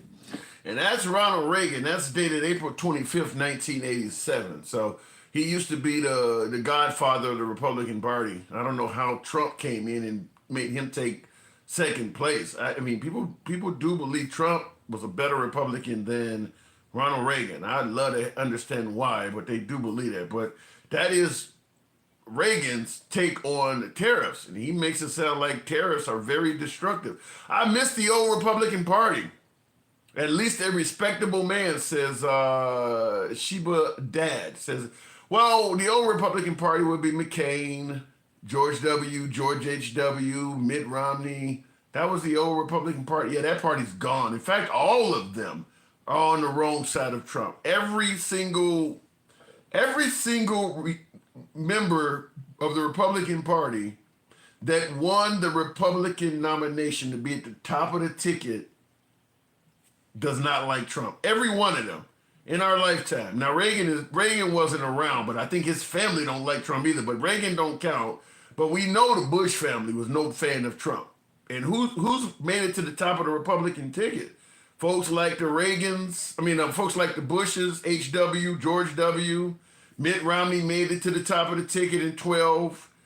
McCain in 2008. Like none of them like Trump. None of them. So he doesn't have the support of any of the former leaders of the Republican Party. He kind of trashed all of them. So it is what it is. But the right has trashed them too. The right likes Trump. They don't care about any of those folks anymore, even though they supported them all back in the day. Democrats nomination 2028 Prime Minister Zelensky. You know, Zelensky is a fucking hero. I get you guys on the right do not like Zelensky. Anytime somebody offers you the ability to leave a war zone and live a really comfortable life in a safe area, and your response is, I don't need a ride out of here, I need ammunition, that's a fucking patriot. Ain't no bone spurs in Zelensky. Say what you want about Zelensky. You cannot like him because somebody told. You know, a lot of folks on the right say the Democrats don't like Trump because the media told them to. That's, in my opinion, what's going on with Zelensky. People hate him because their favorite politician told him he's bad. Everything about that dude says he's a hero, he's a fucking patriot. I mean, he looks like he's always ready for battle. I mean, he could truly be living somewhere in Eastern Europe or even in Western Europe in a nice first world country with enough money to live for the rest of his life. They offered him a way out. They actually offered him a way out, offered him asylum, told him the Russians are looking to kill you and we'll take care of you. You can come stay in this country and you're out of this. And he chose to stay and fight with his countrymen. How the hell is that not a patriot? So have we gotten to a point where people who actually served and put their lives on the line, willing to die for their country, are lesser than a business guy that never served at all? Have we gotten to that point where the businessman is not a patriot and the person that served is not? Because Zelensky is he's a fucking hero. If he was in America, yeah, the Democrats should take him. I would say this is the dude you should go with. This is actually the guy you should go with. How many folks have even challenged President Trump in the Republican Party? He did it. He didn't let Trump talk down to him. He can barely even fucking speak English. And he fought back. So, Zelensky is the man. You can say what you want about Zelensky. I'm not going to let you talk down on Zelensky. Zelensky is the fucking man. Because he could have certainly taken the easy way out, and he chose not to. They're telling him to hold elections and shit. Oh, they're giving him a million ways out. And he's doing nothing but staying in. Say what you want about Zelensky. He brought me back to the fort, to quote Vin Diesel. Looking in the comments, MAGA will either complain when they're I don't know what's happening with the thing on here. Don't know what the hell. Maybe it looks like the live stream is fucked up on YouTube. Maybe not. That's one. Bear with me while I make sure this screen is scrolling. Anyhow, yeah, Zelensky is the man to me. I think you guys are really wrong on the judgment of Zelensky. Trump is convinced you they got biolabs or, they're wasting and spending money wrong. If Zelensky was truly as bad as Tucker Carlson and the right claims that he's hiding money, he would have left. Why would he stay in the battle zone? I mean, he would have took some millions and left. Why would he stay around knowing that Russia would love to see him pass away like they've done to a lot of their other adversaries? He could have took a ton of money, went to a nice first world country and lived lavishly and been done with it. He don't have to stay in that. He's at a way out. So yeah, Zelensky is the dude. I totally disagree with that because he was told that the Russians want to kill him. So if he was not a patriot, he would have left. He would have gave up. A lot of Americans would have. Wasn't that Trump that had choice words to say about folks that fought in Normandy and shit like that? He didn't view them as, he made it clear he don't think this stuff is smart. Appreciate the hat and a mustache there. The Travelman, appreciate that. You're not gonna get me to say nothing bad about Zelensky. I don't see it. Just don't see it. And certainly when he challenged Trump in the White House, something that no Republican would even do. Travelman, good evening. Welcome to the program. The only reason he has a backbone is because the U.S. is backing him. Yeah, well, the U.S. ain't backing him now. and he ain't getting out the game. Yeah, the U.S. helped him out, but he is willing to fight for his country. He didn't have to do that. Even with the U.S. helping him, the Ukrainians were predicted to lose rather quickly, and they have fought a gallant fight. Travel me, good evening.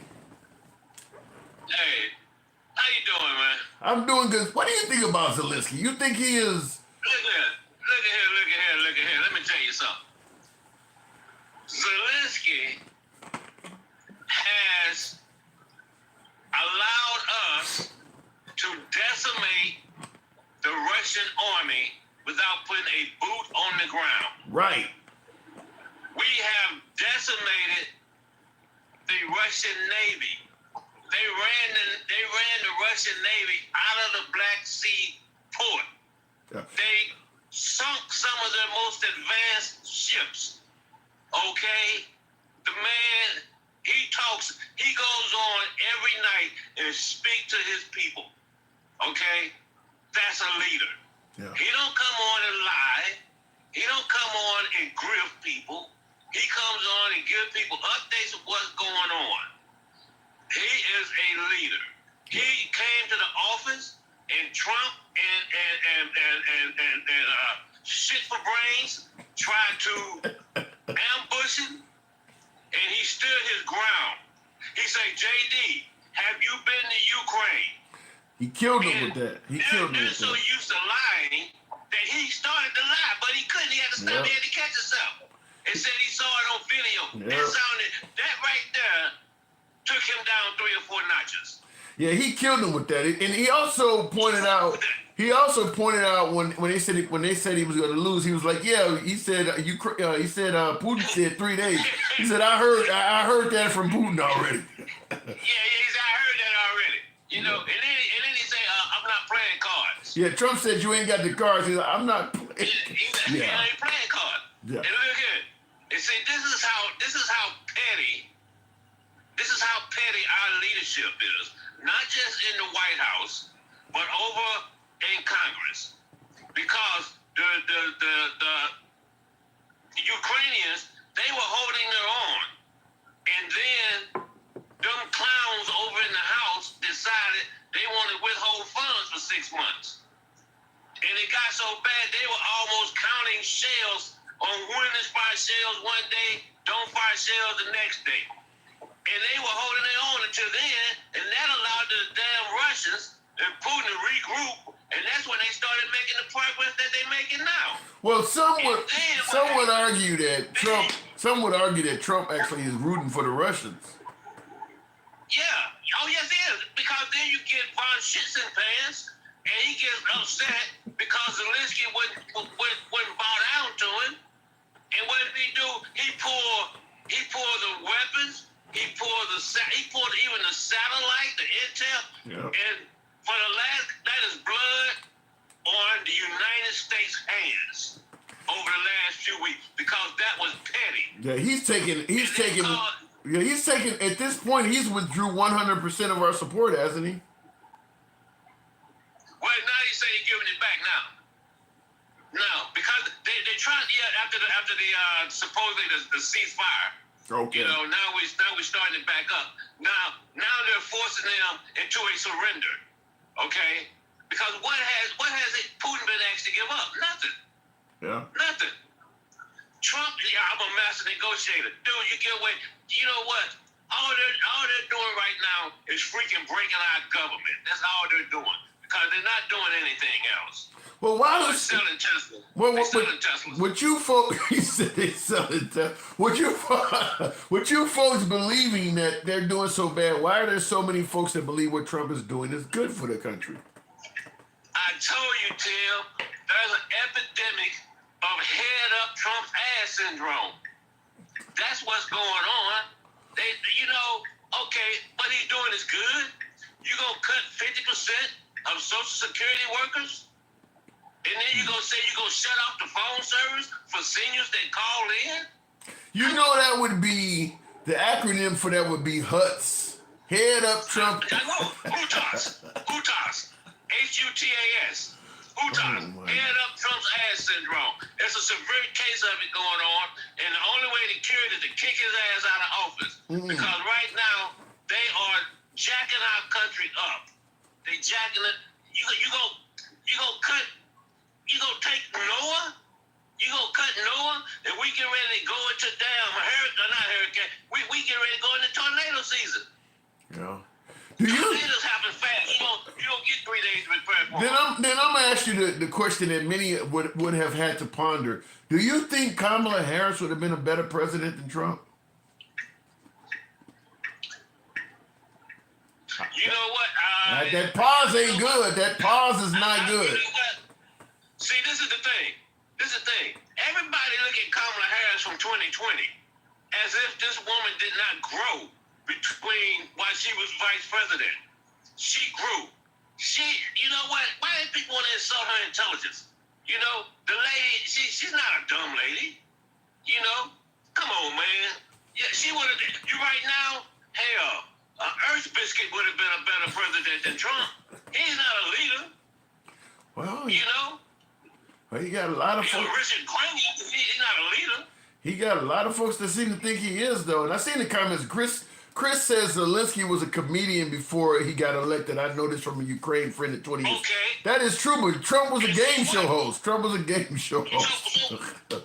Zelensky stepped up to the plate. Yeah. He stepped up to the plate. He answered the bell when it rang. So what? He was a comedian, but now he's going to go down as a great wartime president that led his country. That's what he's going to go down as. He's not going to go down as Commander Bone Spurs. You know? He stepped up to the plate. Yeah, the notion that Zelensky will go down in history as somebody who helped him fight off Russia for several years, that's a pretty big accolade. That we under this guy, with the help of the U.S., I get it, but they did do it without any U.S. soldiers on the ground. Keep in mind that Zelensky, even though he got the help of the United States, they didn't need any help from any other country in terms of boots on the ground, and they made Russia have to bring in North Koreans. They actually made the Russians go out and bring in additional troops. That's huge. That's undeniable. And weapons from Iran. Yeah, exactly. And they were bringing in weapons. You know? Yeah. And not only that, they didn't want anybody to come. Yeah. They said this is our country. And then you know what? Check this out.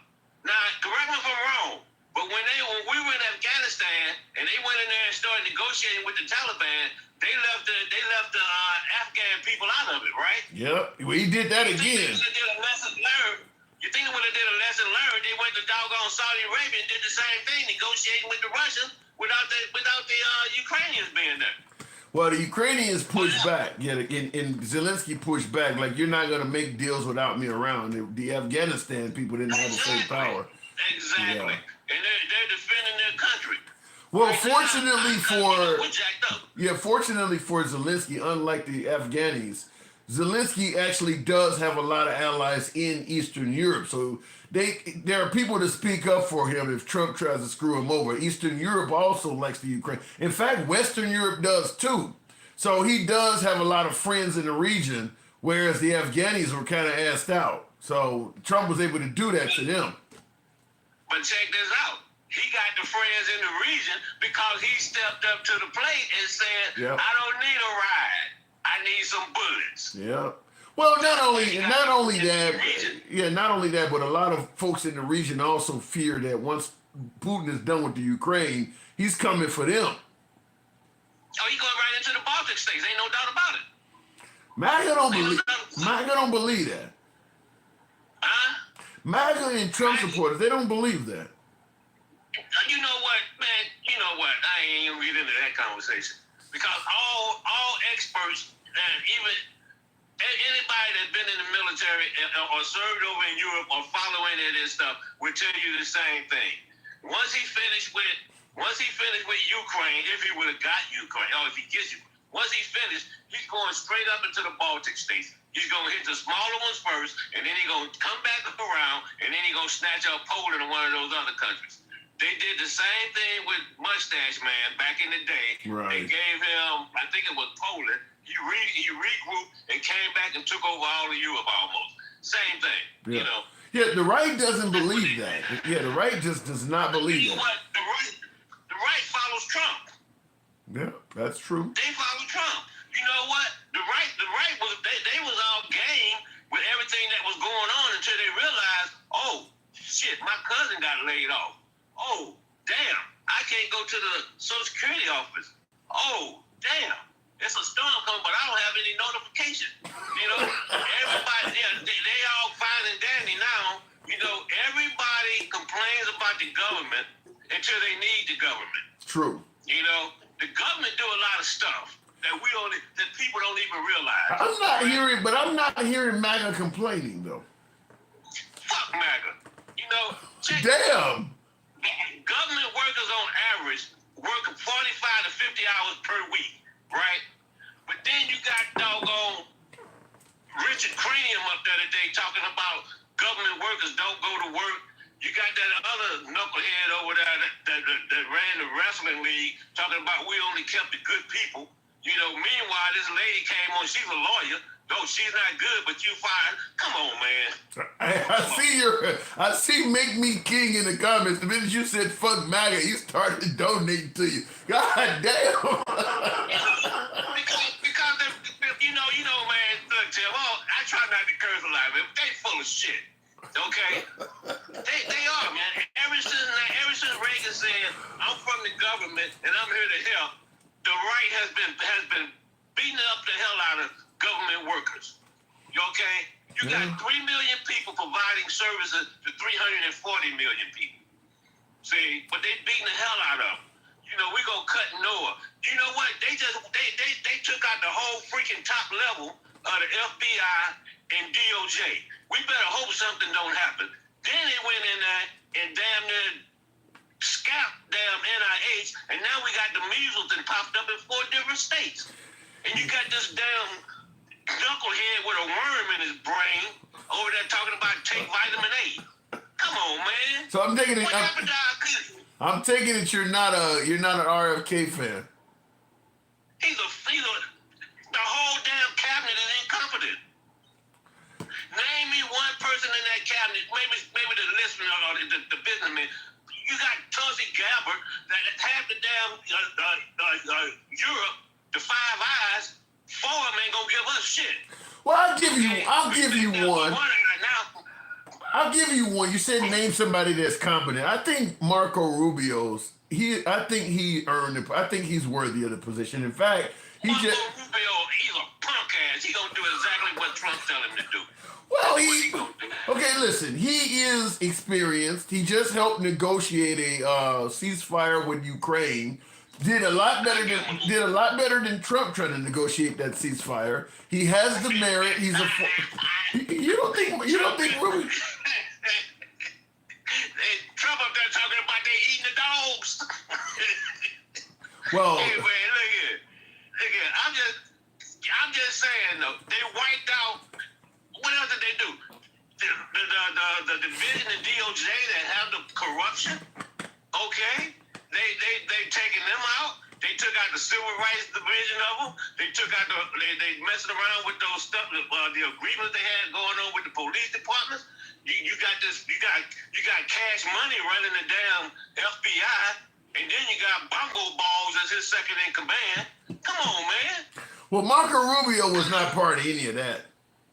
No, he wasn't. I give him credit for that, but the rest of them, come on, man. I think the biggest, some of the stuff you're naming, I think the biggest detriment to the Trump administration is probably Elon, because he's the one that's tearing all that stuff up. And the problem is, if something go wrong, Trump is going to say that, I didn't know, it was Elon. It wasn't me. I would have never done that. I thought I could trust him. He's, that's just like you had in the first term where Mike Pence didn't call the election or whatever, or Attorney General Barr didn't find the corruption, so he started blaming members of his organization. There's a good chance that if things really hit the fan with Elon, like let's say a few plane crashes happen and they can point to where you don't fire too many motherfuckers, Trump just gonna blame it on Elon. Elon paid $250 million. Yeah. Okay? Yeah. Nobody said the right. See, this is how I know. This is how you know MAGA full of. MAGA need a double XL X-Lax, okay? This is how you know.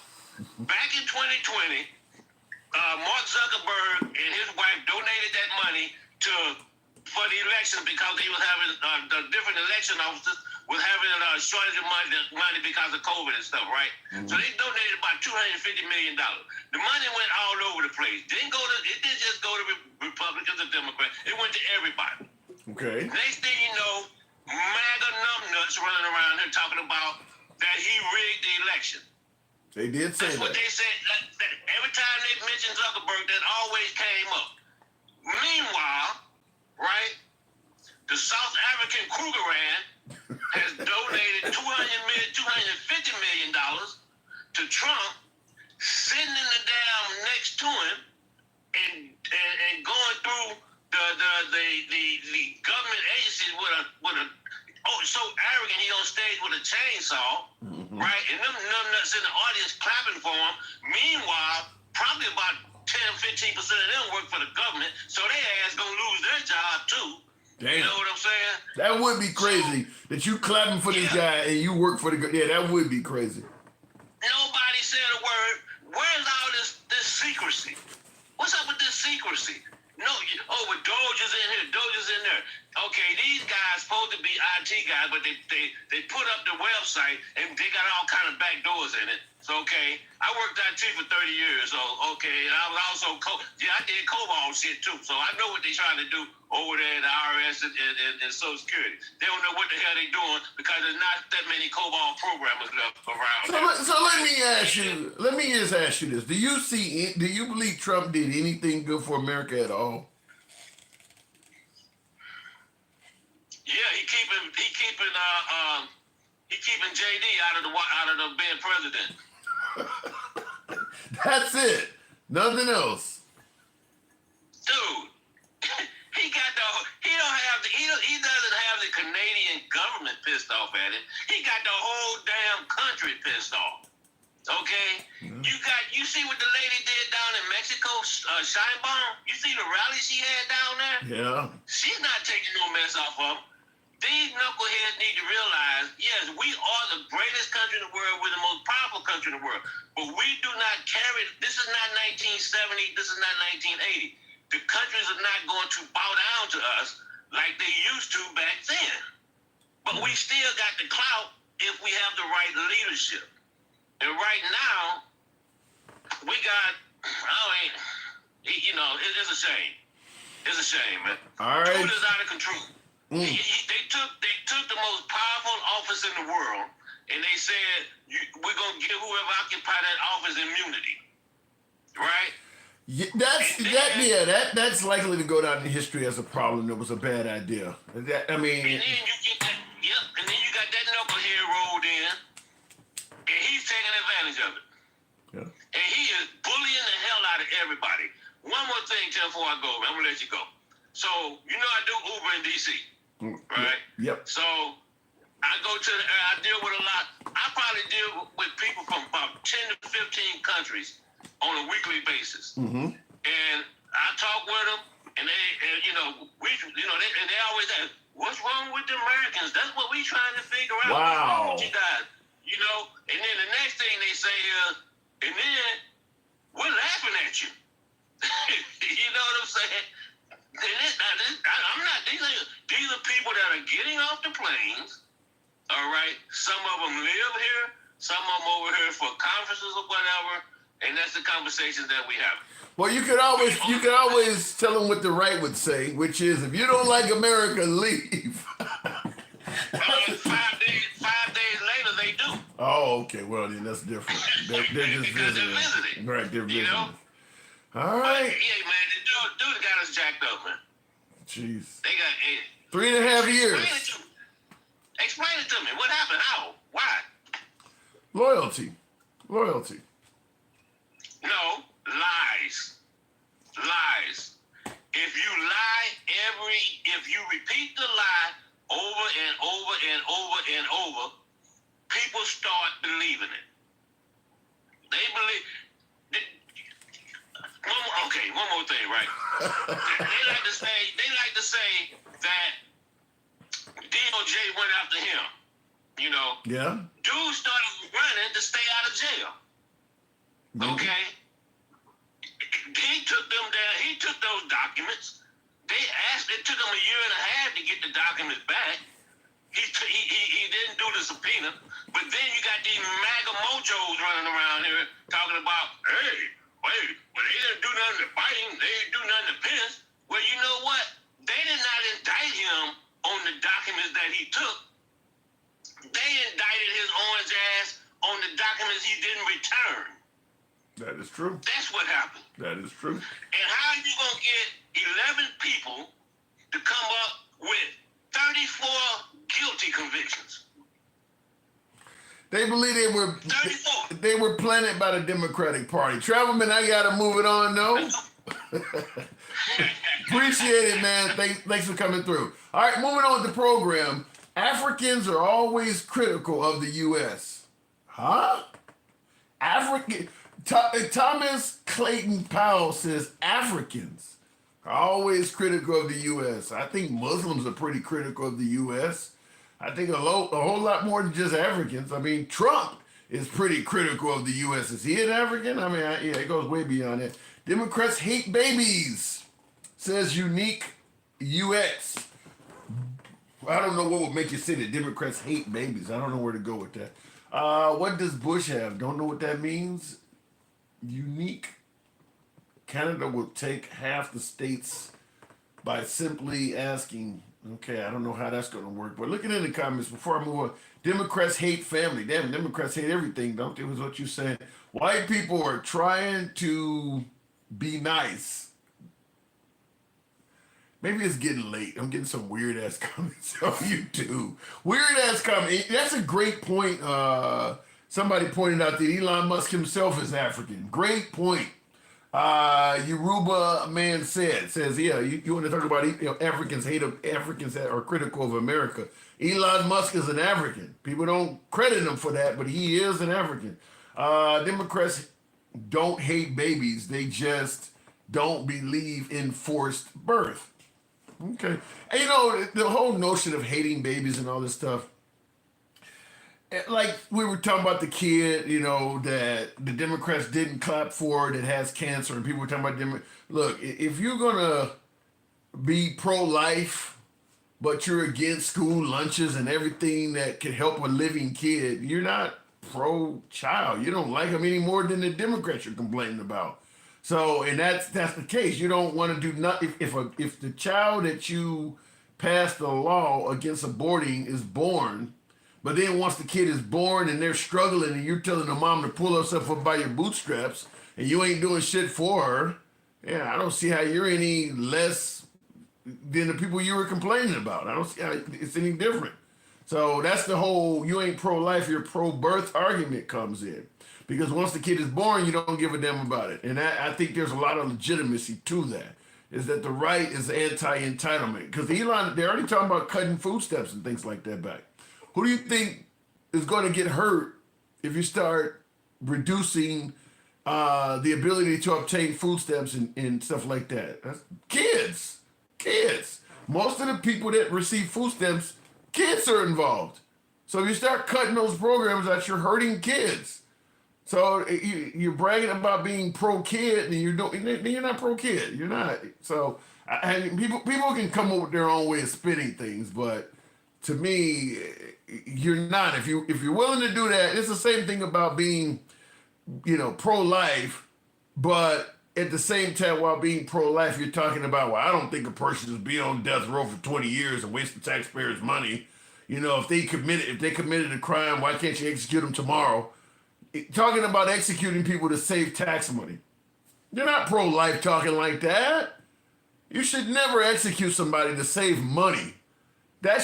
Money should never factor in while you're taking a life. You don't want the mom who wants to terminate her baby because she can't afford to have you don't think it's acceptable to her to use money as but all of a sudden, the state, this person's on death row and it takes 8 years to execute. We should do it in a year. Save the taxpayers money. It's the same shit. You're using money to do it. Yeah, to me, the pro-life, pro-argument is really corrupted. People have their own way of thinking, but to me, none of that shit makes sense to me. Africans is not a, what the fuck? African is not a race. That's, well, true. It should not be. It should be a continent. You know, they always say, you know, if you come to America and you're a non-white, you get a prefix. Muslim American, African American, Japanese American, Chinese American. But if you come from Europe, you're just white. You don't hear people. You don't hear people call themselves German American, Irish American. You don't normally hear that. They're just white people. But for some reason, all the other groups get this prefix. I don't understand how that works. No matter how long you've been in the country, they're gonna, you know, like I was born and raised here. So was my parents. So was my grandparents. Now I'm descendants. Both sides of my family came straight out of slavery, but several generations back, all born and raised here. And each one was never called an American. They were always called something else before American. I have no ties to fucking Africa. I can't even tell you which country on that continent that my people came from. We don't know because we were chopped up and sold off like fucking puppies. But they're still calling us African American in 2025. I don't know why that's, 200, 300 years later, we have no ties to that continent at all. Don't know the language, don't know the religions, don't know the customs, don't know the foods or anything. And they're still calling us African American. Just like when Kamala Harris ran. Born and raised in America. She instantly became Jamaican and Indian or something like that. Did she even speak Indian? Did she even speak the fucking language? Just started chopping her away and making sure she wasn't American. Obviously, Obama was born in Kenya. Nikki Haley became Nimrata. It's just something about when people of color try to do something, we start otherizing them. And Vivek Ramaswamy started dealing with it also. You know, they started pointing out him too. So it is what it is. I see Tim, they did this. Yeah, I don't know, but when a person of color runs, they start bringing up all this other shit. All of them folks, Haley, Ramaswamy, Obama, whether you believe it or not, and Kamala Harris, all born in America. They should all be just called Americans. Each one of them, their ancestry started coming up. Elon Musk, however, who literally was born in another country, none of that's happening to him. And he literally was born somewhere else. And if you don't see any bias in that, I don't know what else to tell you. Looking in the comments here real quick. Black people are idolized in this country. Stop whining. Really? You think black people are idolized? You think when they put Aunt Jemima on a bottle of syrup, they were doing that to idolize her? Really? Really? Okay, well, show me where the idolization is happening there. You know, the pants around the ass and don't like the rap music and, you know, I don't see the idolization. I don't see it. There are some people that like some of the culture from the African American community. I don't think the police idolize us. I don't think the government idolizes us. I don't think the system idolizes us. I don't know where you're getting that from. Democrats hate babies so much they introduce bills to get them out of poverty. They give them free lunches. Yep, there's some truth to that. Whoever wrote that comment needs to be put the bottom up. You guys are going insane on YouTube. It might be that time. If Elon was black, apartheid South African would no. Answer to that MDJ here. If Elon was a black, apartheid South African, would MAGA welcome him? Maybe, because if Elon was black, but he talked like Clarence Thomas, where Clarence Thomas, Justice Thomas, is actually further to the right than a lot of white right Republicans. He is really far to the right. So if Elon Musk was talking like him, yeah, they may still take him in. I think they would be okay with it. They're not, MAGA ain't totally opposed to black, but you do have to adhere to the party.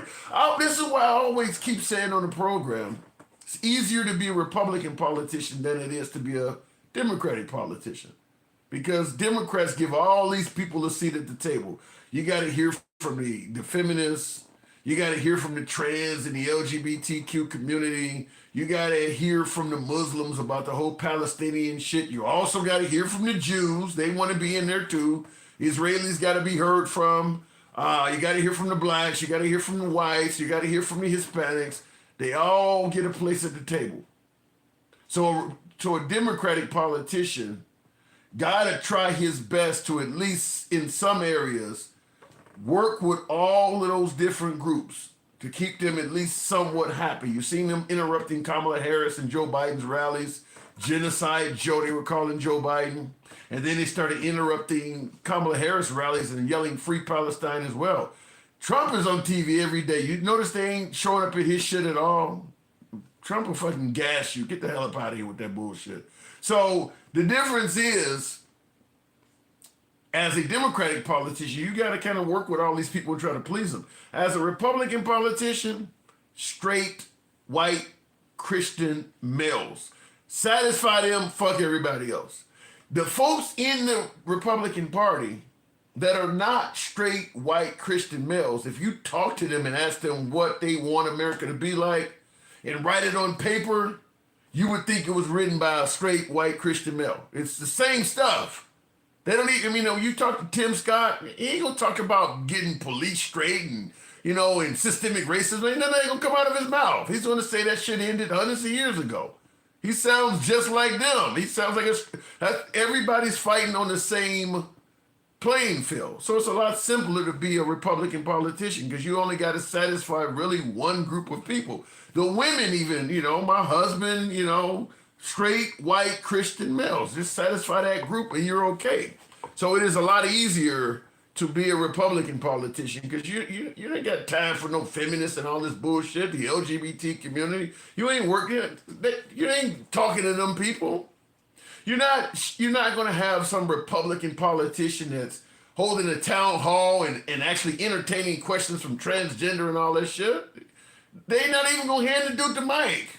He's just not even going to be asking any questions at all. But then you hold a Democratic town hall, there may be 50 of them there. And they do get to speak. And that politician has got to tell them something that kind of pleases them a little bit. It's much harder to be a Democratic politician with all that. So you gov in everything. I don't know what that means there. Knucklehead. I don't know what you're trying to say there. Real quick in the comments, they use Christian as an excuse, but they break all the commandments, hypocrites. That's one reason I grew up in the church, and that's one reason why I'm not very religious anymore, is that I've seen so much in this country that is anti-Christian that you can't believe anybody when they tell you they're a Christian anymore. I don't think any of this stuff that Trump is doing with firing people with no mercy, the way we're treating immigrants in this country, LGBTQ, I don't see any of this as being something that I could feel confident that Jesus would do. Poor people trying to get, come legally. 10 years from now. That just doesn't, and none of that shit sounds Christian to me. So it's kind of what has gotten me away from Christianity because I see how people are acting and I don't buy it. To me, it's a rules very similar to what you're saying. People are using excuses to break all the rules. Anyhow, folks, I do appreciate you tuning in. You know it's about that time. Thank you for the 130,000, huh? Some of you folks came out, showed out, tapped the screen. You enjoy this type of dialogue Monday through Friday. Go ahead and follow the program if you're on Instagram or TikTok. Subscription on YouTube, if you will. Bama Land. Is that what that said there? Thank you. Appreciate the support. Certainly. And of course, I will catch you folks in make me king. Shout out to you. I saw you when he said F MAGA. He hit a nerve in you, make me king. I saw that. You don't have to be a Christian to be a good person. 100% true. And that's what a lot of folks often say. We should put God in schools and things like that because it'll put kids back on the right path and all of that.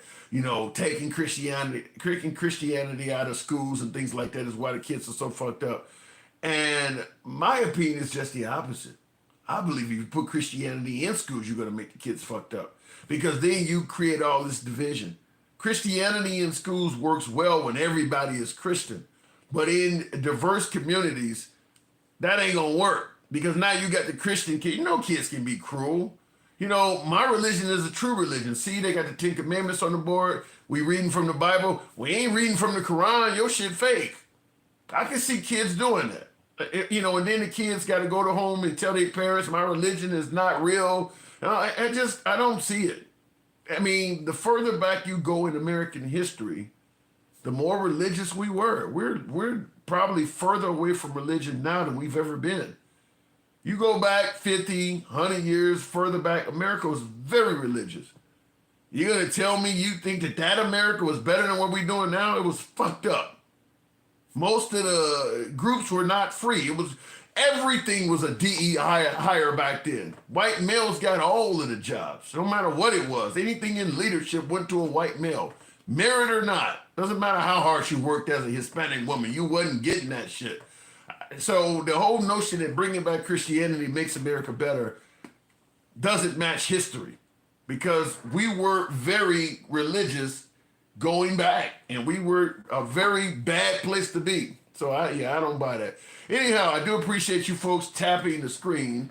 Certainly getting it's MAGA religion. Yeah, that's a whole different religion. Handsome, you're exactly correct. Thank you. Appreciate it. Catch you guys tomorrow. It's your boy Tim, the Handsome Liberal. See ya.